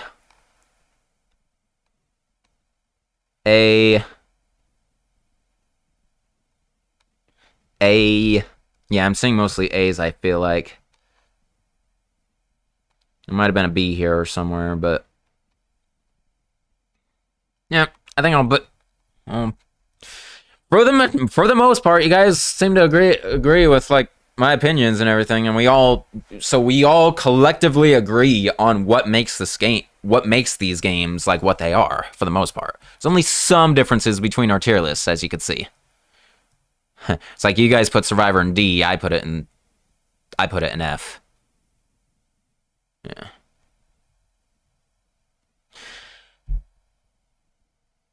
You know, I could change that later. I might end up doing that later, but yeah. All right. Oh yeah. What are we doing? Revelations. Okay. Yeah, I'm putting you guys in A tier. I was seeing a lot of you saying high A or something like that, I think. So, yeah. Again, we're going to fine-tune this, so these won't be exact, but I'll put it right there. All right. Let's move on from Revelations onto, oh god. Operation Raccoon City. Notice they're using the PAL version or Biohazard Japanese, but still, it's Resident Evil or Biohazard Operation Raccoon City. Okay. Those of you who have been following me for a long time, you know exactly where this is going. This is garbage. This is worse than these three for me. So, this is going in the very bottom as of right now. It was regarded as a what-if scenario, so it's non-canonical. It fucks with the established storyline, in a way. In a bad way, so thank God it's not canonical. It's like the most disappointing... It's like the craziest thing is the fact that you can opt to kill Leon and Claire. That's... no. It's like, this isn't a negative for most people, but it is kind of for me. I don't like the idea of playing the enemy in a game, so I don't like that you're on Umbrella's side, mostly. Even though you could play as a Spec Ops, like in the DLC, but yeah, I don't like that. Yep, and this was like a Call of Duty or Gears of War game trying to be Resident Evil. That's what it was. The engine, slant 6 games, ugh. It's like Capcom literally all they did to it was maybe distribute it. That's it. I don't know. Didn't seem they had anything in the development of it. I think that's enough trashing on it on my end. Let's see what you guys have to say.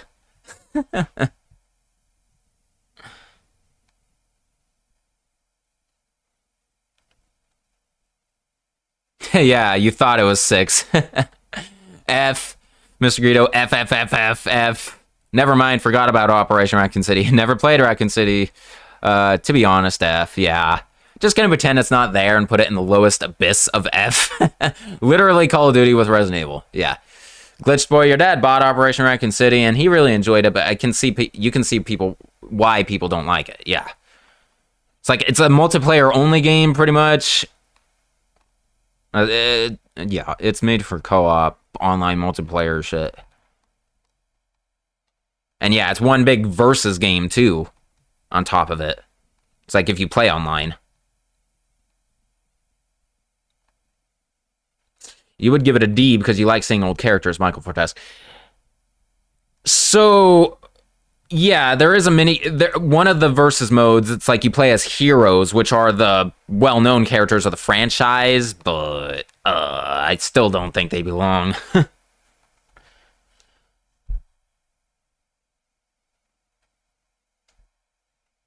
Daniel Martinez, why do you keep saying you never played Resident Evil 5? We're past 5 now. Manu, you like Gears of War as a series, but the Call of Duty stuff, you know. Yeah, okay, so yeah, you guys are definitely F as well for this one. There you go. Alright, let's get off that trash heap. Alright, now, Resident Evil 6. Okay. Out of the main franchise, in my opinion, this is the worst game. And that seems to be the community's standpoint, too, I seem to hear about. So this will be the lowest ranked main series title, easily. Okay. So, what makes it bad for me, it's convoluted. They did way too much. There's too much. It's a healthy mix of survival horror and action, because Leon and Ada's scenario are more horror-oriented, while Chris and Jake's sections are more action-oriented, in my opinion. But yeah, it's very convoluted. There's just way too many elements and mechanics, all the sliding. It's a complete action fest, almost still, even with Leon and Ada scenarios. The inventory is confusing as hell. Okay, so now let me talk about what I like about it. Just like Mercenaries in Resident Evil 5, Mercenaries in Resident Evil 6 is very replayable and fun and very good in co-op. It can get really difficult though, unlike 5. Let me see what else. I do love the fact that it's the first visual depiction of Chris and Leon meeting, of being face to face. I did love that plot-wise. It is another game where we see Leon and Ada, and those are two of my favorite characters, so that's another good plus for me. But okay, so now, of course, this was the dog shit, though, of the whole Resident Evil has become action, and there's no hope for it, to me. This was the ultimate realization of that they need to fix it. So this, ultimately for me, regardless of what I do like about it, it's going in the C tier. I do like it more than Dead Aim and Immerse 3D, so it's a high C for me. There we go. All right, can't wait to see what you guys are saying about it.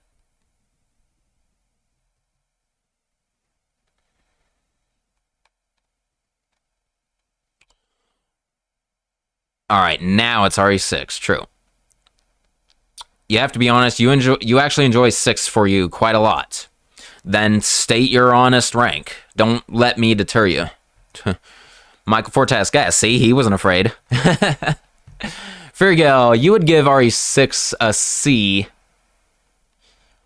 Because yes, it's bad, but it's not like the F tier games, but it's way too action. Yeah, see? RE6 is a high C or D. Tryhard Gamer. RE6 had the best melee for you, to be honest, but too much spectacle, too. True that. This game has the widest array of melee moves of all the franchise. Easily. If any of you have seen my melee move review of this game, that fucker stretched into 6 parts because it was so long. And if any of you have seen my Ultimate Melee compilation, that features all of the melee moves of all the games, up until Revelations 2 anyway, that game had the longest section in the video, easily. So yeah, it's a melee fest. That's a plus of it for me, is the extreme variety of melee moves and many different ways to defeat enemies. I did like that too. So That's why it's a high. That's another reason it's a high C for me. Unpopular opinion, Glitched Boy. You really loved RE6. You would put it in the A tier, not S tier, because of Chris and Piers. It's way too tough. Man, you had a lot of fun playing co-op, and single player doesn't suffer from it. True that. Even QuickTime event. The QTEs are ridiculous in Resident Evil 6. That's a minus for me. There's too many QuickTime events. Everything is QuickTime events almost. There's a funny song jingle video.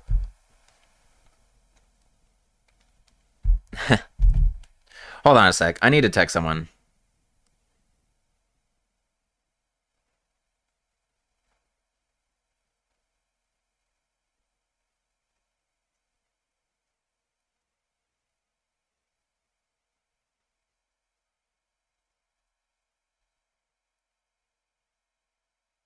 All right, sorry about that.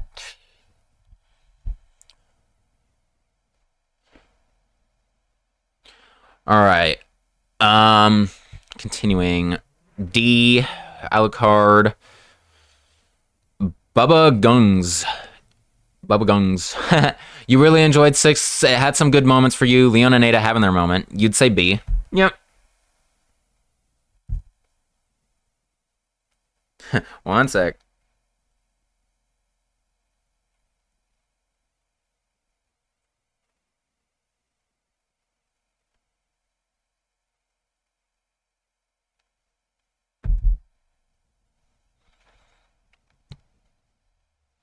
All right.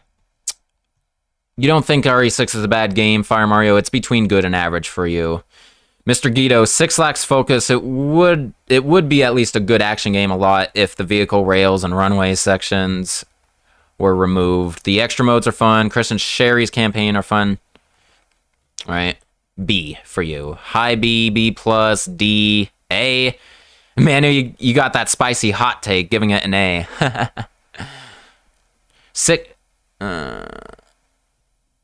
Sonar 617. Hey, after you did play 6 for some time, you think it was a pretty good game. Hard parts, but yeah, it's a good game. Maybe because you like action, but still high B. So yeah, I'm saying mostly B's from you guys. So a little bit of differentiation between us, but that is okay. I want it to be a little diverse, you know. I don't want our tier list to be exactly the same. But if it ends up bang, I mean, it just means we all agree. So it would be a good thing either way. But yeah, our tier lists aren't going to be that different. All right. There's a quick time event to open a door, right? Manu, you almost don't care for the amount of QTEs, honestly. Most of the 6's common flaws, you actually don't mind that much.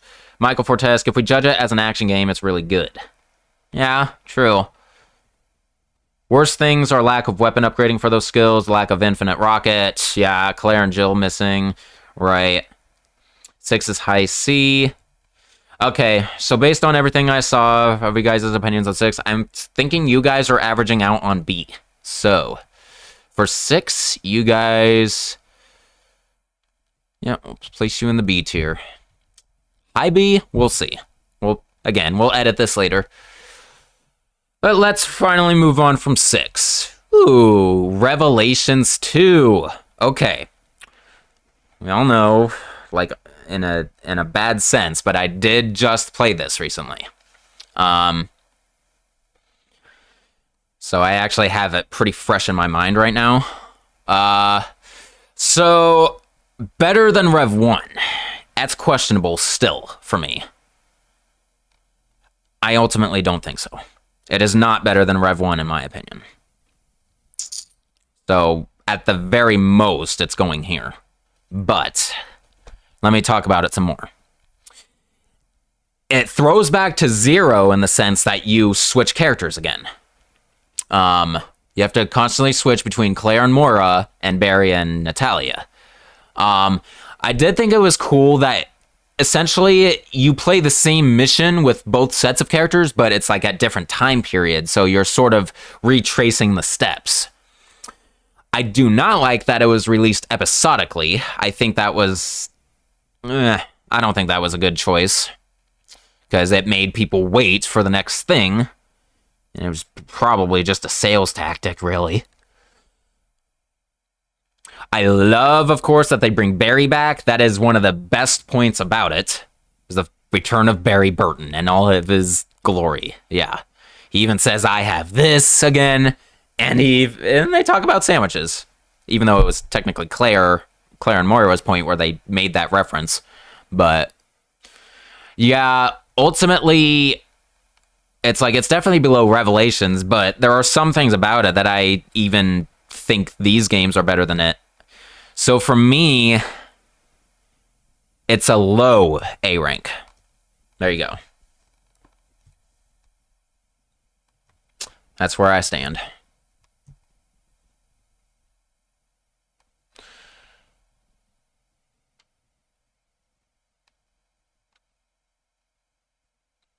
Barry Burton, Claire sandwich. All right. Rev 2 raid mode is fun. Yeah, unfortunately, I played I've played raid mode way more in Rev 1 than in Rev 2. I haven't even finished raid mode on Rev 2 on my profile. Rev 2 had the worst, most annoying invisible instant enemy death. Yeah, the freaking Glasps, right? You like that they put Claire and Barry in this game? Yep. It's the latest rendition of Claire we have, Rev 2. Knuckles, you wish you could play that game with me. Yeah. Manu, Rev 2 played less than a week ago. You find it's better in co-op because switching characters is kind of annoying, but the lack of online co-op on story is stupid, right? True that. Just like Rev 1, they didn't online co-op campaign, but they did raid mode. Michael Fortes, you hated all the sneaking around. I know, it dragged it on. Tryhard Gamer, oh, Rev 2 feels so good to speedrun, though. The later chapters feel like they're slogs since they're way longer than the early chapters. Yeah, I myself have been watching... I started watching speedruns of the franchise. I made it to Resident Evil 3 so far. I've seen the current world record speed one for Resident Evil 1, both Chris and Jill, and for Resident Evil 2, both Leon and Claire. Specifically Claire A and Leon B, the canonical way. Basically, I'm watching through the canonical franchise the fastest way possible, you could say.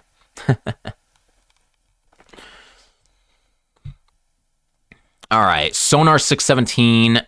You actually have been playing Rev 2 recently and is on the progress of finishing Invisible Mode. You think it does great in horror and little bit of action. True. Just like Rev 1, I definitely find Rev 2 more horror-oriented than the recent action games. But not as horror-oriented than Rev 1, in my opinion. Dang it, my throat is starting to hurt a little bit from all this talking. Maybe I need to get water real quick.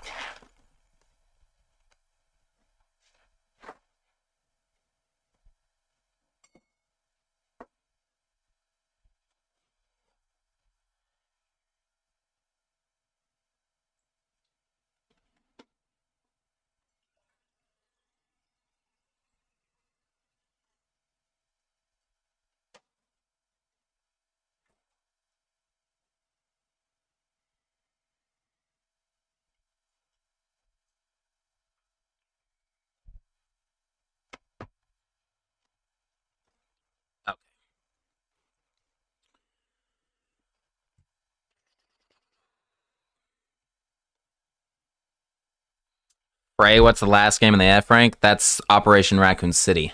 Hey, by the way.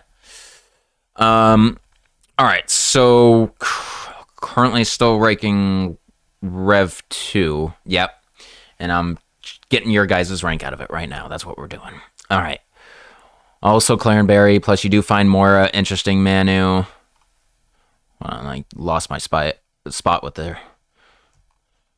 Forgot its name. Virgil, you guess you can give Rev 2 an A because it does apply the partner gameplay from Zero, and we get to see Barry along with his daughter, Moira. Yeah. Silent Pain, you love that we got to play as Barry. Yeah, that's a staple point. C, Alucard says, they ruined Claire's character, the story is boring, Barry's return is the best. Yeah, agreed on most of those points.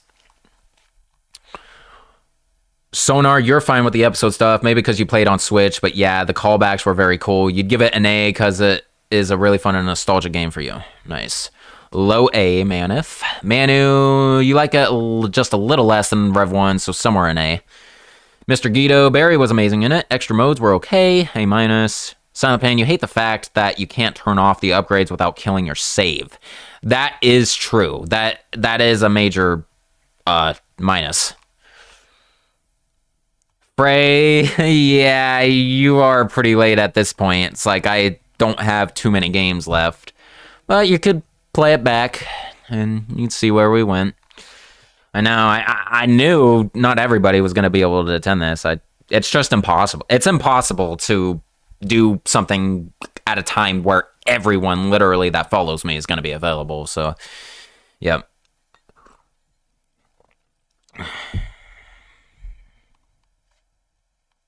All right. Man, if you got to take care, you'll watch the replay of the stream, give you thoughts on upcoming Resident Evil game rankings. Awesome, man. Take care. Glad you were able to be here for the amount of time you were. Manu, A or B, lower than 6, Rev 1, her. Okay. So let's average it out now and let's get off this game. Let's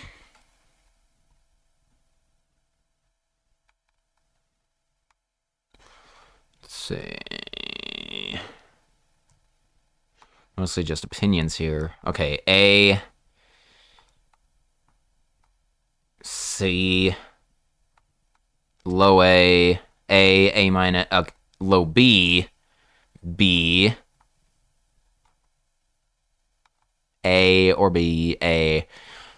All right, it sounds like you guys are pretty much in the A range mostly. So yeah, I'll put you guys there. All right. Okie dokie. Oh, here we go. Waiting for this one. Umbrella Corps. Trash. The worst game in the franchise as of now, in my opinion. Even though I actually had never played it myself. I don't need to know it is. It's worse than Operation Raccoon City. At least I had some entertainment out of Operation Raccoon City. I need to actually play this game to really know if I could get entertainment out of it in any possible way. But, yeah. It's definitely the very bottom right now. Very bottom. And that's all I'm going to say, because since I haven't played it, I can't discuss it very much. Bubba, you're hilarious. Please make a tier below F, because that's where it belongs, right?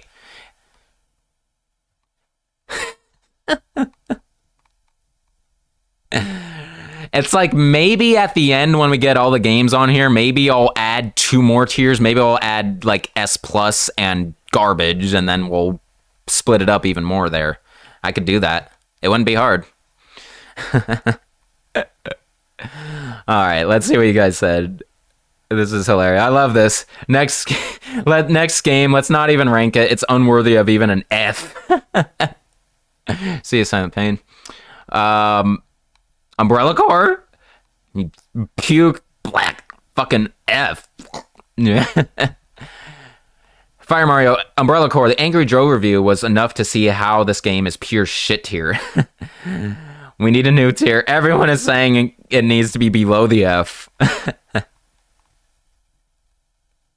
Oh my gosh, you guys are awesome. Should Umbrella Corps get its own tier for being absolute garbage? Biggest waste of money ever. You played it, wasn't worth the money. Very repetitive in the missions you had to do. Yeah, we don't need to play it. Some few things can't be judged by the cover. You know, there was a point, like in my channel, where I was going to completely disregard it. Like, it wasn't going to get included on the channel at all. Now I'm just, like, holding it off until I get to the full play of it, which is so long from now still, so I don't even care. But yeah, we don't need to play it. So yeah, clearly you guys agree that it's an F and the very bottom of the heap. So I'm placing it there too for you guys. All right. Let me see. Oops. That's my afterburner, which is actually already going. That's my that gives me the ability to overclock. Fuck Umbrella Corps. No Umbrella Corps on this channel, please. All right. Moving on. All right. Now we're getting into the RE engine. Resident Evil 7 Biohazard.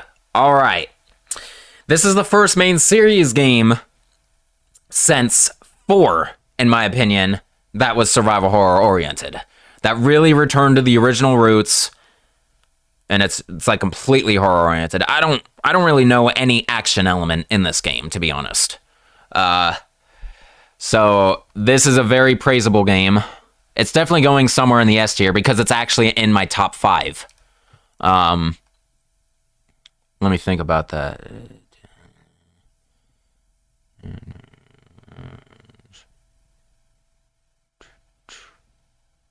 Shit. It's like I actually lost. I had my top 5 memorized for so long, and now I actually can't remember. I'm missing something.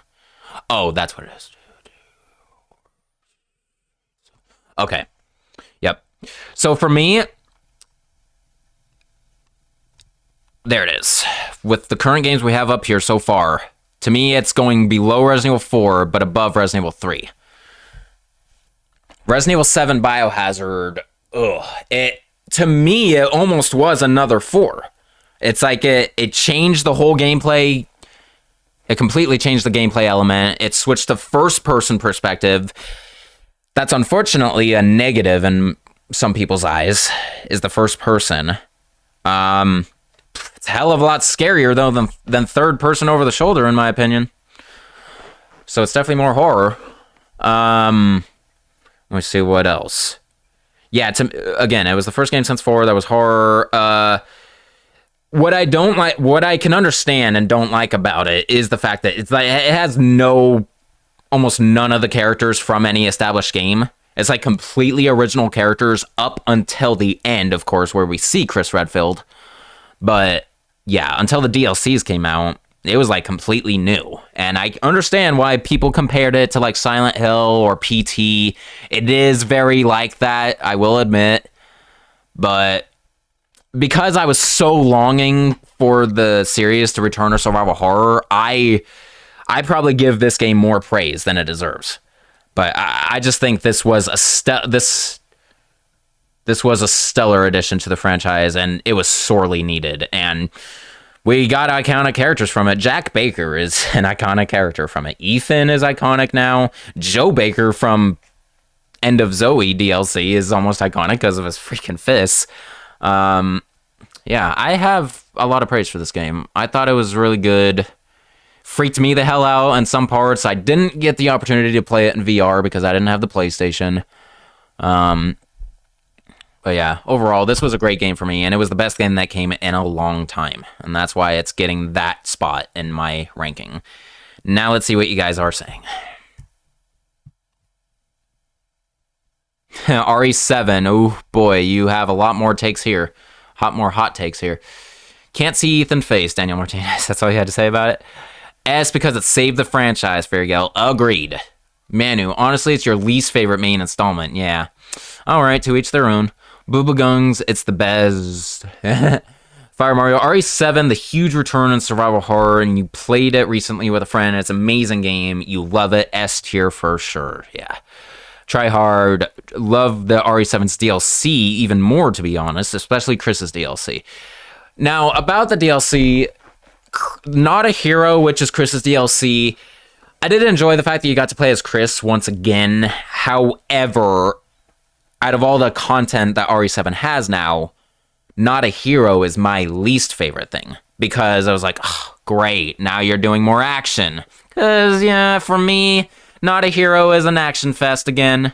Sort of. Chris and his soldier likeness and just meleeing enemies. I love melee moves, but that's what makes it partly action. So, yeah, I do not praise Not a Hero that much, but I do praise End of Zoe. End of Zoe was pretty fun, actually. I love that he has like no firearms basically, and yeah, all you have are your fists. That's something like we never seen before. All right, so yeah, overall I'm high ass. All right, let's see.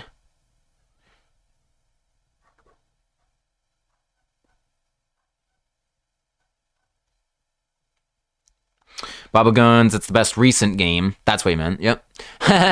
Sonar 617, RE7 was the game that introduced you to the series, actually, and you really liked it, and it actually creeped you out. And the gameplay was very great, so very high A, maybe S, because it was your first game. All right. Ala Sarah, hey, what's up? A, really good, but not the best. Yeah, I can understand, and it's definitely not the best game. I can agree with that to an extent.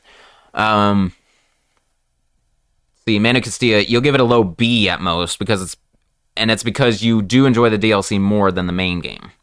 All right, still on the A, Bubba Gungs. Frey, mixed feelings with RE7. Played it very recently. You will praise the horror aspect of it and how it handles the Resident Evil formula. It does a very fantastic job there. However, during the story, it doesn't really feel like a Resident Evil story until the end of the game because of Chris, which felt underwhelming to you, so it would be between the B and A tier. So yeah, that whole argument that it's whether or not it's a Resident Evil game, my opinion on that is yes, it is a Resident Evil game, because what makes a Resident Evil game is the survival horror, being in this isolated area in a big building or something like that, and Resident Evil 7 Biohazard does that in spades, in my opinion. So if it's, I can understand what's like at this point in the franchise, like you need at least one iconic character to probably make it a Resident Evil game.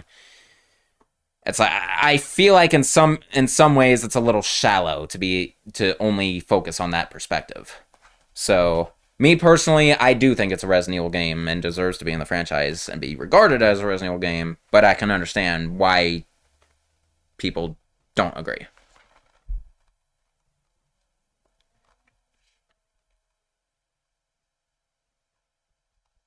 Yeah, there's a lot of opinions on this one. Bubba Gones, you'd put it 2 and B as it's so disconnected. Yeah. Fire Mario, you think the first-person view makes the game scarier? Oh, it does, easily. Manu, you didn't enjoy it as much because of how massively disconnected it feels, and the enemy variety is minimal. That is true. There was a lack of variety of enemies. I couldn't agree with that. That is definitely one of the major minuses of the game. Like, Resident Evil 6 didn't lose points on you for having horror, or 7 doesn't gain them. Yeah, there you go. That's very fair, actually. Frey, oh no, I already read that. Gameplay-wise, and with Resident Evil formula, 10 out of 10. Yeah. Fire Mario, you're probably one of the few players who like Ethan Winters. I'm not sure what you meant to say right there, man. Alasara, yeah, it's really good. You will put it in the A. Awesome. Manu, torch you if I want, but you'll take RE6 any day over RE7. Okay. Michael Fortes, if you have all the DLC, it's an A. Manu, also Ethan felt bland and boring as fuck. Retracted message from a Brett. Bubba Gungs agreed 6 over 7. Frey, RE story, not too good because it never felt connected to the rest of the franchise until the end of the game, just because of Chris and Umbrella, so you would give it a 6 or 7 there. I see what you guys are saying with the whole disconnection. Yeah, it is completely isolated from the rest of the franchise up until the end. To me, though, that was part of the reason what made it better is because it stopped focusing on all this, like, infected personnel action gimmick, and yeah, went back to just raw infection at a residence and something like that. All right. All right, Brett 3670. S, because the game was good revival to the franchise. Yeah. Manu, there, you enjoy Not a Hero and Enzoy more than enjoyed the main game. Yeah. Okay, I think we talked about this game enough. So, when it comes to ranking, I feel like I'm seeing mostly A's. Yeah,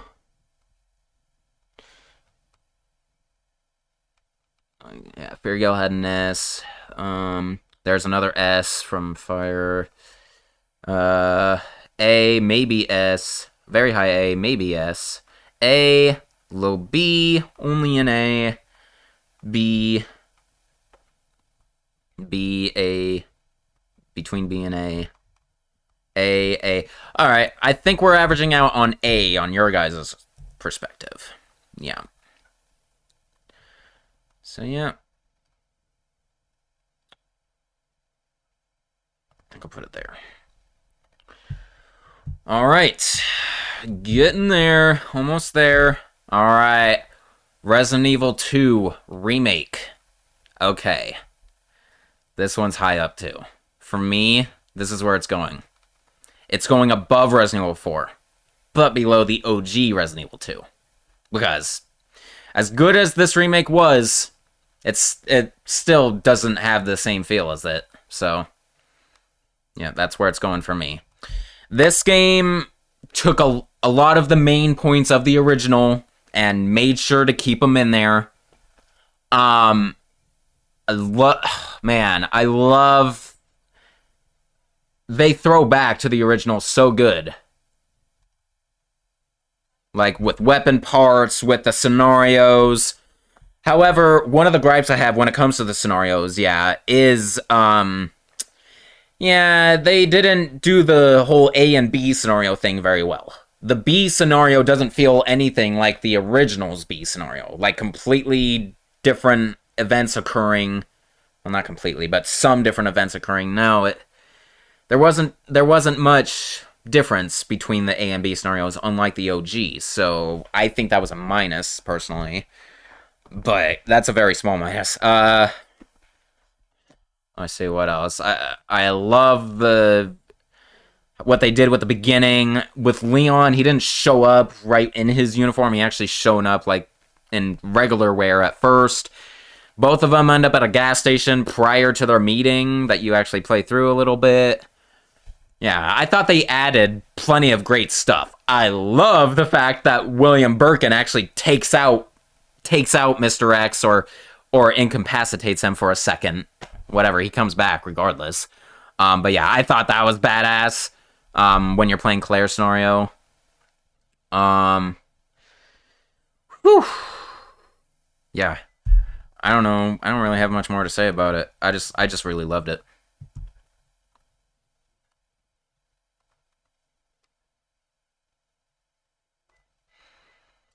Alright, Manu, RE2 Remake, though, that's a straight easy S. RE2 Remake, no need to talk, S tier, one of the best remakes ever with RE1 and Pokemon Silver and Gold. RE2 Original and Remake both get an S. RE2 Remake definite S, because it's the GOAT. You're back, Silent Pain, we're on Resident Evil 2 Remake. Daniel Martinez, you like Leon realistic RPD outfit? Oh yeah. Manu, you struggled deciding if you enjoy it more than OG RE2. You would have preferred it a bit more than straight Remake. Like still third-person camera, but still. Bubba Gungs, 100% S, but nothing could beat 2, 4, and Code Veronica for you. Alright? Super Mario. The weapon upgrades are better than the original because it makes the arsenal from both characters better. True. They expanded the upgrades and did it for both characters instead of just Leon. That is good. I am disappointed they didn't bring back the boomsticks shotgun. It's like, at least not... It doesn't look or sound like a boomstick, unlike the original. Even full parts and everything. So that was a little disappointing. But they did bring back the extended barrel for the Desert Eagle. And added a scope on top of it, so kind of neat. And of course, my favorite cutscene in both the OG and the remake is the love scene between Leon and Ada. They actually kiss. It's like the only canonical kiss in the main franchise.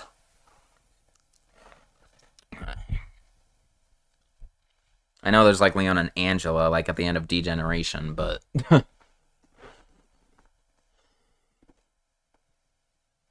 Yeah, I'm saying, yeah, it's clearly S on your guys' end too, so yeah, let's put it there. Alright. Will that be it? Yep. All girls fall in love with Leon. Cliche for you. LOL. Alrighty. Next. Resident Evil 3 Remake. Damn. Rather tragic, but it falls hella short of the original and Resident Evil 2 Remake, for that matter. It's definitely not an S tier game. I don't even know if it's a A-tier game. A-tier game.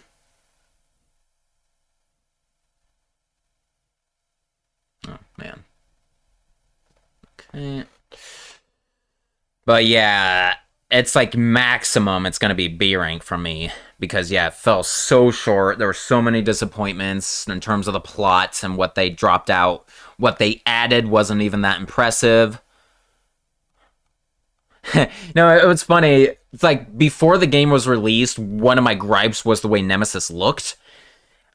It's kind of still the case, but I've forgiven it. I've forgiven it a little bit since. But yeah, I still don't like how he has like a crooked nose and shit. His OG form is still better. Yeah, it's like look at him compared. Now, this game, okay. However, even though this game fell short, very short, I did enjoy playing it when I did. There are some good things about it. I love the dodge mechanic and this one too. How it slows down your weapon firing. And it does make it a little action-y, I will admit, but in a cool way, so I can appreciate it. But yeah, not too many praises for this, unfortunately. So for me, I gotta really think about this. Like, think overall, do I like it more than Resident Evil 5? No, probably not. Maybe not even the original. I think I ultimately do like it more than 0, so I think I'm gonna place it right in the middle of the B tier, actually. That's where I'm gonna place it. There you go. Alright, what do you all have to say about it?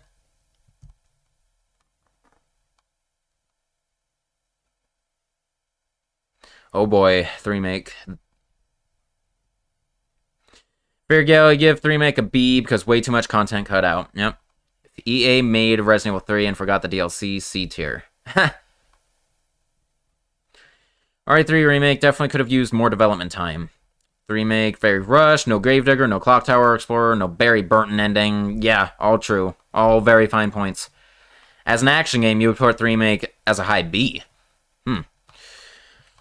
You like it, Far Mario, but it was a disappointment. $60 for 6 hours, really.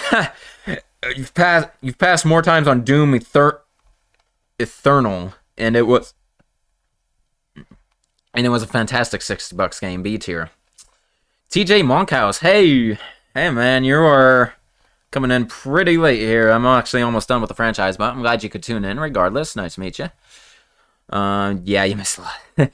Silent Pain, as a Resident Evil game, you would say low C at best. Yeah. Manu, you didn't like Carlos and Nemesis look. You missed a huge lot of sections. It was way more linear than OG. Nemesis encounters very heavily scripted after Mr. X doesn't cut it. Yeah. Fire Mario, maybe A because you still like the weapons and the soundtrack. R, don't know between A and B.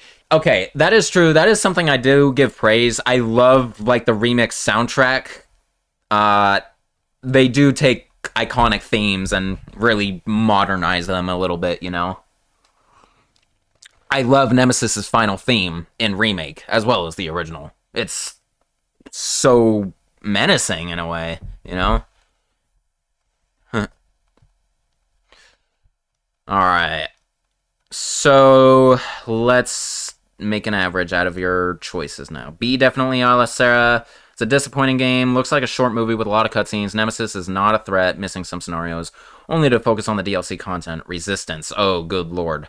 That's getting a separate rank, as you can see down here. But, high B at most. Alright, let's find an average. High B. B.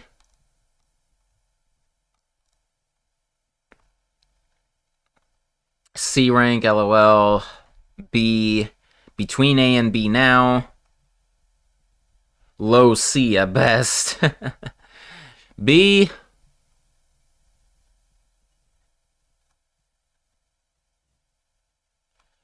C. B. I think we're averaging out on B here, ladies and gentlemen. So, yeah. Your guys' rank of Resident Evil 3 Remake, yep, is getting a B tier. Alrighty. 3 left. Good lord. Resident Evil Resistance. Another garbage game. I did play it one time, as y'all might have seen in the overview, if you ever caught that. So I have a somewhat opinion of it. Just through sheer gameplay, mechanics, and everything, though, it's better than Umbrella Corps. I'll give it that, because the RE engine at least makes it playable. But God, I was so uncomfortable from playing it. I feel like I would rather play Operation Raccoon City than it. So, yep, it's going in between Orc and Umbrella Corps. And that's all I'm going to say. Fairgale never played Resistance and still never will because it's not your cup of tea. Never played. Resistance only played 30 minutes. C or D, maybe. Yeah.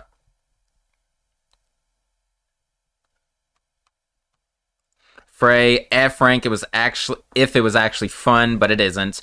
Only fun parts to be the mastermind, but you'd play Pokemon Unite any day over Resistance. Resistance? What? Like legit felt like just a random experimental idea of Capcom they threw in. D, Michael Fortes. Daniel Martinez got annoyed to get rewards of Resistance. Oh, wow. Fire Mario Left 4 Dead is really better choice for a 4-player co-op zombie game, right? Yeah, it's a straight ripoff of Dead by Daylight, in my opinion, because it's an asymmetrical horror game. Manu Castilla, plus its development most likely hindered Resident Evil 3, so yeah. Fairgale can only notice the cat.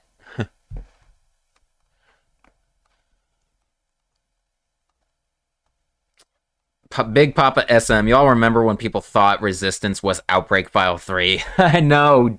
Rip.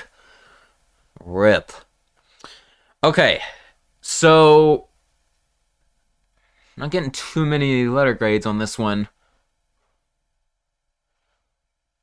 But yeah, it's like C or D, D, F.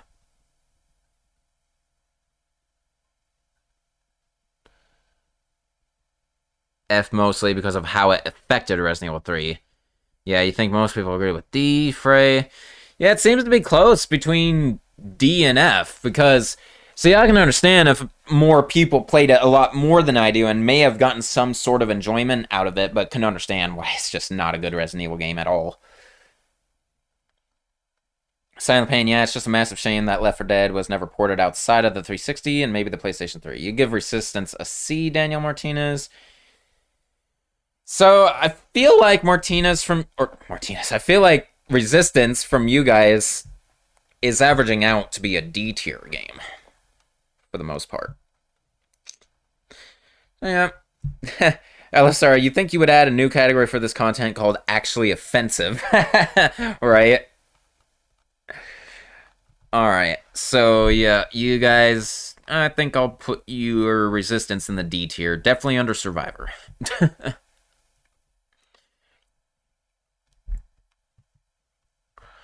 Alright. Resident Evil 8 Village. Yeah. This is an amazing game. Still currently in the loophole.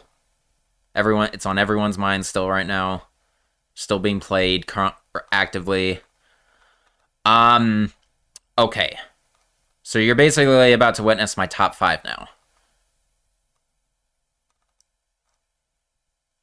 There you go. It's like 4 is still better, but this is better than Resident Evil 7 Biohazard, for sure. This improves Biohazard a lot. And expands it even more, and yeah. And the visuals in this game are so good. This game, in my opinion now, has the best visuals of any Resident Evil game. Easily. Resident Evil Village. But, granted, that's just because it's the newest game currently and has 4K graphics and everything, so it's almost unfair in that standpoint, but no, it is the best visually looking game. Weapons, it throws back to 4 hardcore, but also other Resident Evil games as well. A lot of nostalgia factor to it. It expands Ethan's character even more. He doesn't seem as useless as he did in Resident Evil 7. And yeah, now some negative points you could say, yeah, the weapons, it's like I've seen a few people say this, and I kind of agree, actually. The fact that each next weapon you get is far better than the previous, so you're almost forced to just take the new weapon as they come. While in most games, you would usually have a choice, or you would have to make a compromise, because the statistics are very different. But no, like, literally, each next weapon is, in almost every way, better than the previous one. So, I didn't think that was a good choice. It's like one of my only gripes about the game, maybe. Oh my god, House Beneviento, the scariest, by far the scariest thing I've ever seen in the franchise. The fucking baby. So it definitely hits a 10 out of 10 in the horror department. I know some people argue that this one is a little more action-y than Resident Evil 7 Biohazard, and I kind of can agree, especially with bringing back mercenaries and everything. But that was a good point for me. They brought back mercenaries, and it was great. It actually is a great mercenaries gameplay game. It's too bad it's not co-op. That would make it a lot funner, guaranteed. But yeah, I have so much praise for this game right now, and I love it. And I think I will end my opinion on that. Let's see what you guys are saying.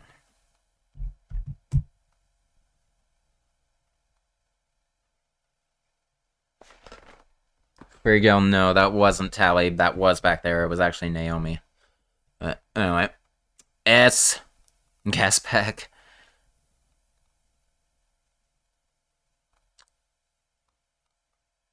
Are you talking about 8 or Resistance still there? I don't know. That's the line between Resistance and... yeah. Mana Castillo, RE8, you know what your deal is with it. You cannot say anything from it. Yeah, I do know. Frey, can we make a new tier above S for RE8? See, it's like people are asking for more tiers. Feargale Village is so much fun. S rank.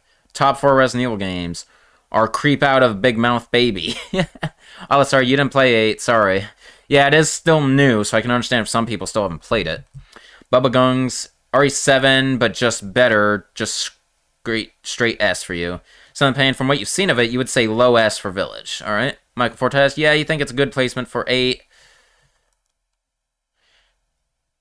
Manu, you're just about to screw it and watch my blind play. You got too many micro spoilers. I know, man, it's impossible to avoid spoilers, especially at this point. The game's been out for months already. This was actually something I was gonna do, like in a community question, sort of. I was gonna ask you guys, like, at what point after a game is released do you think spoilers are no longer a concern? To where if you still haven't played the game and you get spoiled, it's on you at that point. For me, I'd say about 3 months, actually. 3 months, and beyond that, spoilers shouldn't be concerning anymore.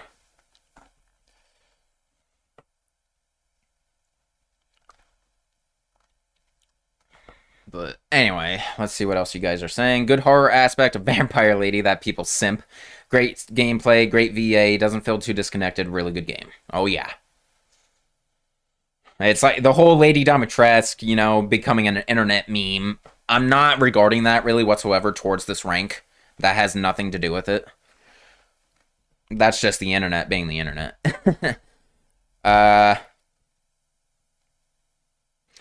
Reminds you, Bubba, of the pre-release version of 4. S rank easily, Frey. The better later weapons was a mistake. The only drawback you would say too. Yeah. Dr. Cave Spider. Hello. S tier and the best first-person shooter in your opinion. Like overall, like not just Resident Evil, but the best FPS game in existence. Yeah, I can get along with that. For me, it's GoldenEye 007, but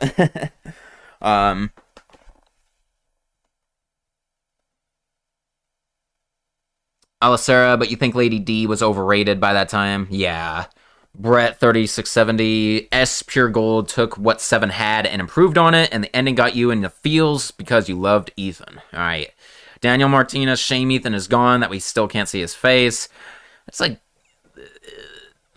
you know what his model looks like, but you're right. In game, yeah, he's never shown. Not once.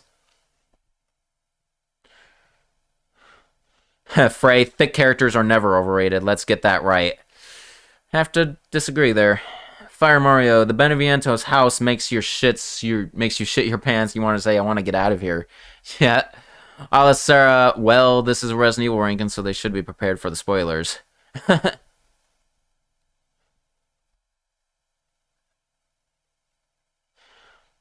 Frey.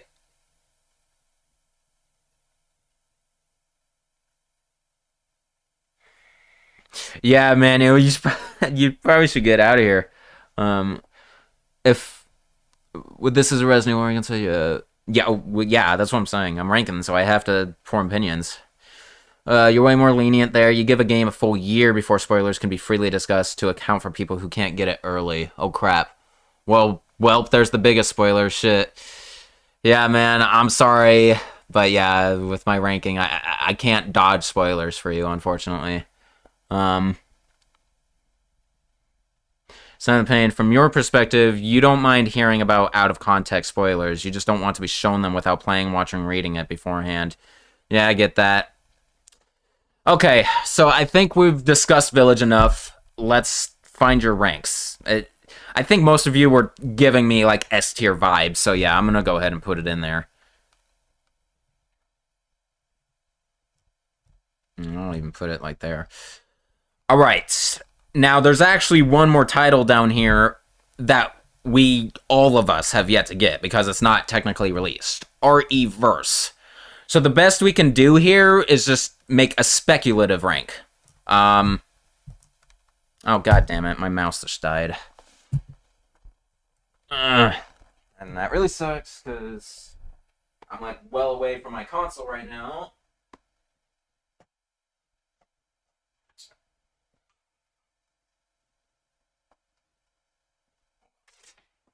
Give me a sec. I got a cable down here I could use probably.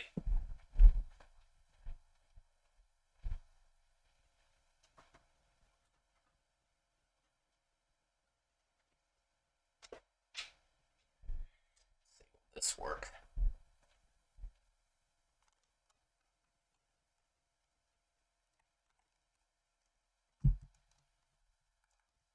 No, that's not working. Damn it.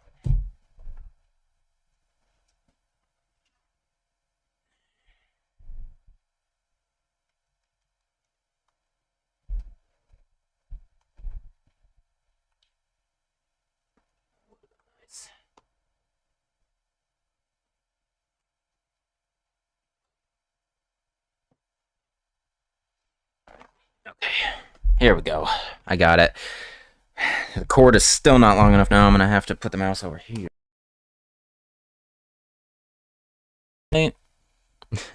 Yeah, you guys can see this probably, can't you? I haven't looked at this in a long time. I haven't seen myself this whole time. But yeah, there you go. All right. Okay, so yeah, RE-Verse. From what we know about it so far and what to expect, yeah. So yeah, RE-Verse. Oops. Why can't I put it back down there? Whatever, I'm just putting it there for now, but that's not my actual rank. So yeah, RE-Verse, it's going to be like a completely multiplayer mini game, just throwing back to all the classic characters. You're versing each other. So yeah, that being said, it is being an online multiplayer game. Yeah, I know we're probably getting Resistance vibes, Umbrella Corps vibes, and Operation Raccoon City vibes. So it's probably not like being looked forward to very much right now. I'm trying to give it the benefit of the doubt because it's clearly throwing back to the 25 years of Resident Evil. It's like out of all of those online versus Resident Evil games, I'm hoping this turns out to be the best one. So, but yeah, that being said, it's like the only praise I can have for it from what I know right now is all the classic characters. But being an online multiplayer only game, that's probably going to feel like those trash heaps down there. Yeah, I'm going to speculate this game as... I think I'll put this in the high D, actually. Considering I still don't have anything in there right now. Yeah, I think this will be the actual thing I put in the D. Because even if it turns out to be the best multiplayer game out of all those, The fact that it's only probably gonna be a multiplayer game and no missions and not like a real Resident Evil game, yeah. I don't have too high expectations for it. I just want it to be the best multiplayer game, basically. All right.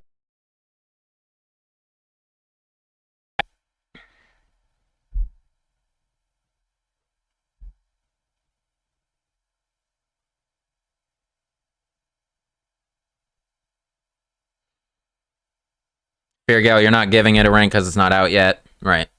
How do you rank an unreleased title? I just explained it. Didn't it drop with RE8? Nah, it was meant to, but then it got delayed, I think.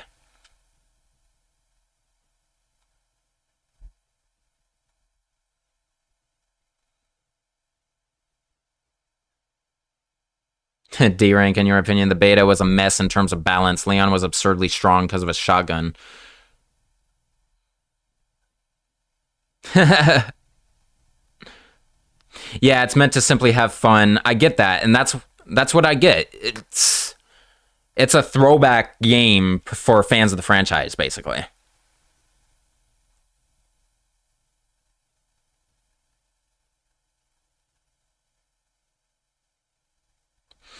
All right, so most of you don't feel like ranking this one because it's not released yet, which I understand. But from those of you who did, I'm seeing a couple C's, maybe a B here. And then I saw someone say D too. Daniel Martinez, you have to go? All right, well, you're basically at the end anyway, so nice seeing you, man. Thanks for joining this stream. C for good measure. Still just a spin-off, so to say something no more than a B, and that's being generous. That's for sure, Manu. Or, yeah. Yep.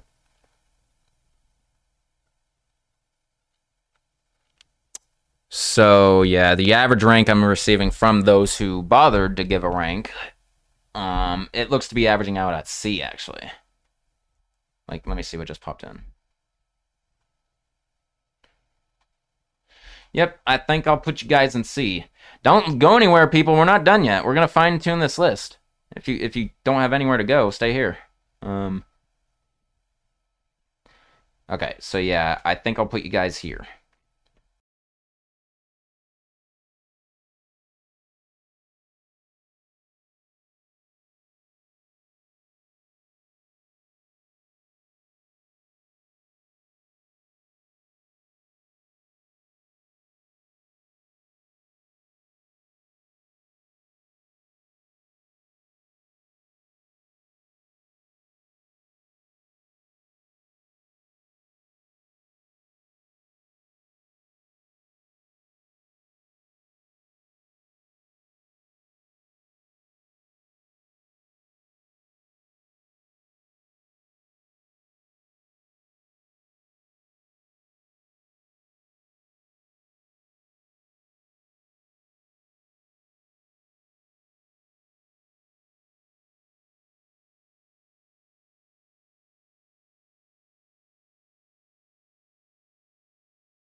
There we go. All right. Sorry, guys.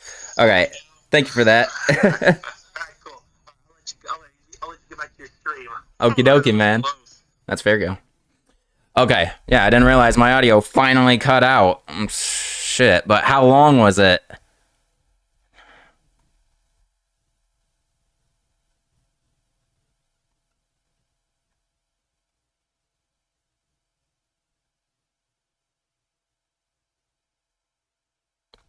Okay. Well, damn it. You weren't hearing anything I was saying that whole time, apparently. Basically, when I had to switch over my mouse, I think that's when it cut out. But yeah, you see what I did here? I made a garbage tier to put that in. I made a god tier to put Resident Evil 2 in. This is my final ranking of the games. You saw, yeah, I fine-tuned it all, and yeah, I'm happy with what the way this looks now. All right. Sit.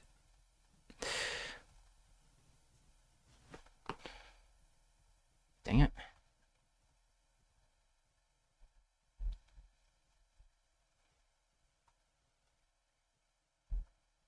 No, man, I didn't. It's too bad I didn't notice all that. That's what I get for keeping the chat hidden. That's what I get.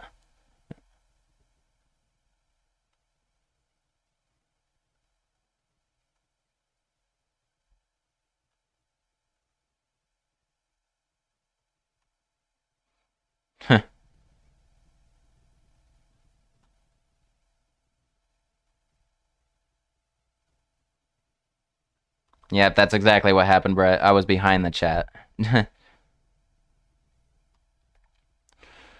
So yeah, roughly, Frey. I'm just doing final rankings here, fine-tuning.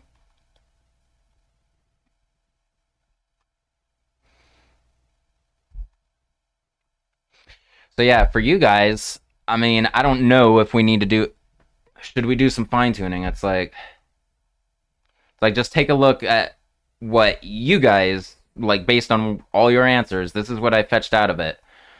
We could probably do a lot more fine-tuning for you guys than me, honestly. It's like... But I don't know. It's really hard to get, like, all of your guys' opinions on how this really should be. So it's like, your guys', because it's a collective, it's more generic maybe than mine, not as specific, but you think it's good like that, Frey? Where we have everything? Like, make absolutely sure. It's like, what if I put something within these rows that shouldn't be regarded over one of the other or something like that? Just list any opinions you guys have on this list in the chat, and I may move it around a little bit. Oh, yeah, I might as well make the whole god tier and garbage tier for you guys as well and see what you guys say. So, let's see, add row below.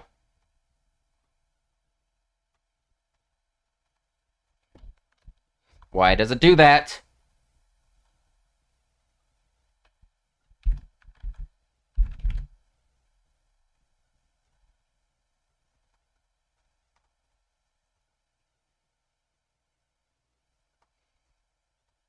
Alright, so yeah, most likely garbage tier for you guys as well.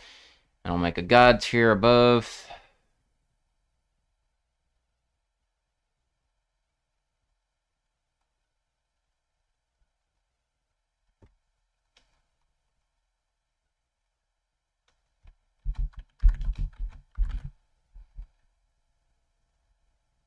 Okay, so we know what the garbage is, but what is your guys' opinion that what deserves god tier up here? I'm guessing it's going to be 4.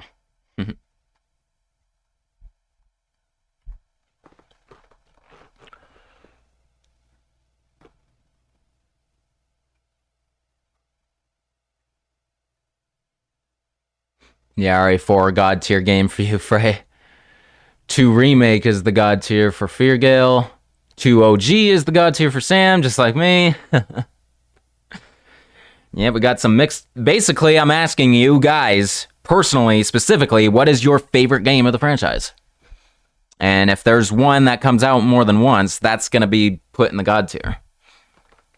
RE1 Remake for god tier, Fire Mario.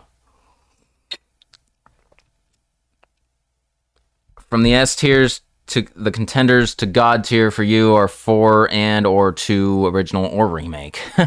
So it's really close between those 3 games, it seems. Resident Evil 2 OG, Resident Evil 2 Remake, and RE4. No one said Village, but I guess, yeah, you can understand that. Gonna say RE4, Mana Castillo. Okay, so far I think Resident Evil 4 is in the lead. And I'm not surprised, honestly. 2 OG, 4, or 8, to be honest. I don't want multiple answers, people. Give me your absolute.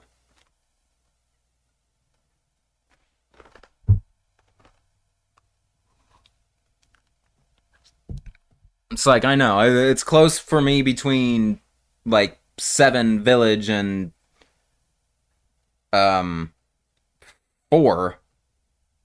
But I think 4, then 8, then 7.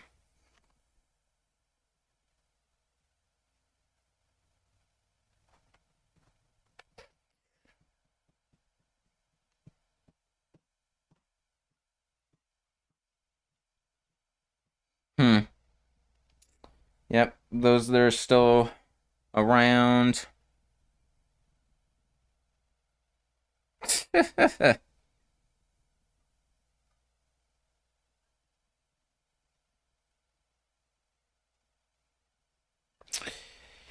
Yeah, I guess I'm gonna put 4 in the God tier because I think I saw the most of that.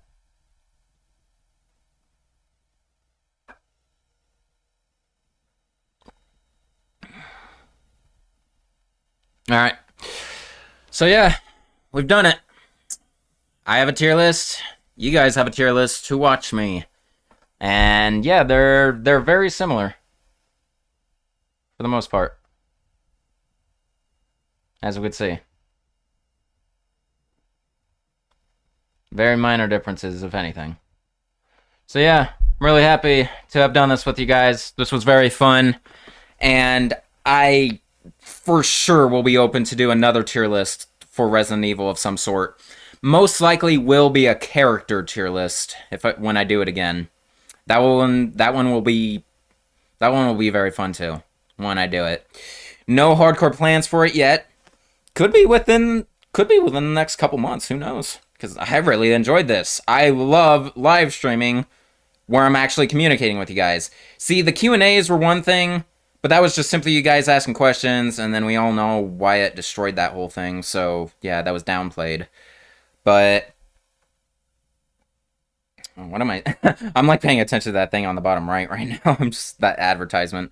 But no, honestly, I love gameplay streams, and this tier list stream was amazing. And yeah, that's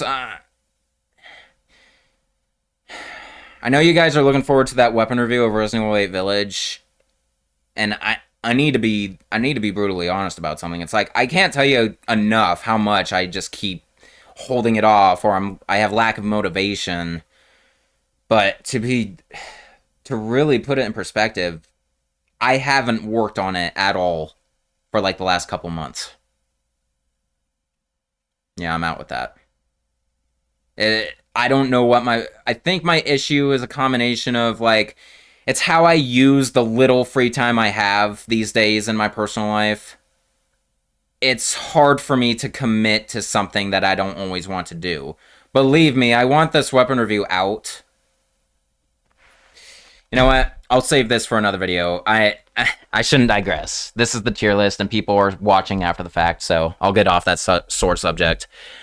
I will see you guys in the future for whatever. Follow me on Facebook, Twitter, Patreon, and Discord. I need to update all these layouts to have the Discord on there. Seriously, Discord is the best thing that's happened to me, like, recently. Honestly. I just love talking to you guys. So I look forward to chatting with y'all, and I hope you have a good day. And I'll see you in another tier list in the future, most likely of the Resident Evil characters. And of course, all other content from me, from yours truly. This has been Shankster94, aka The Gamer Shankster. Peace out.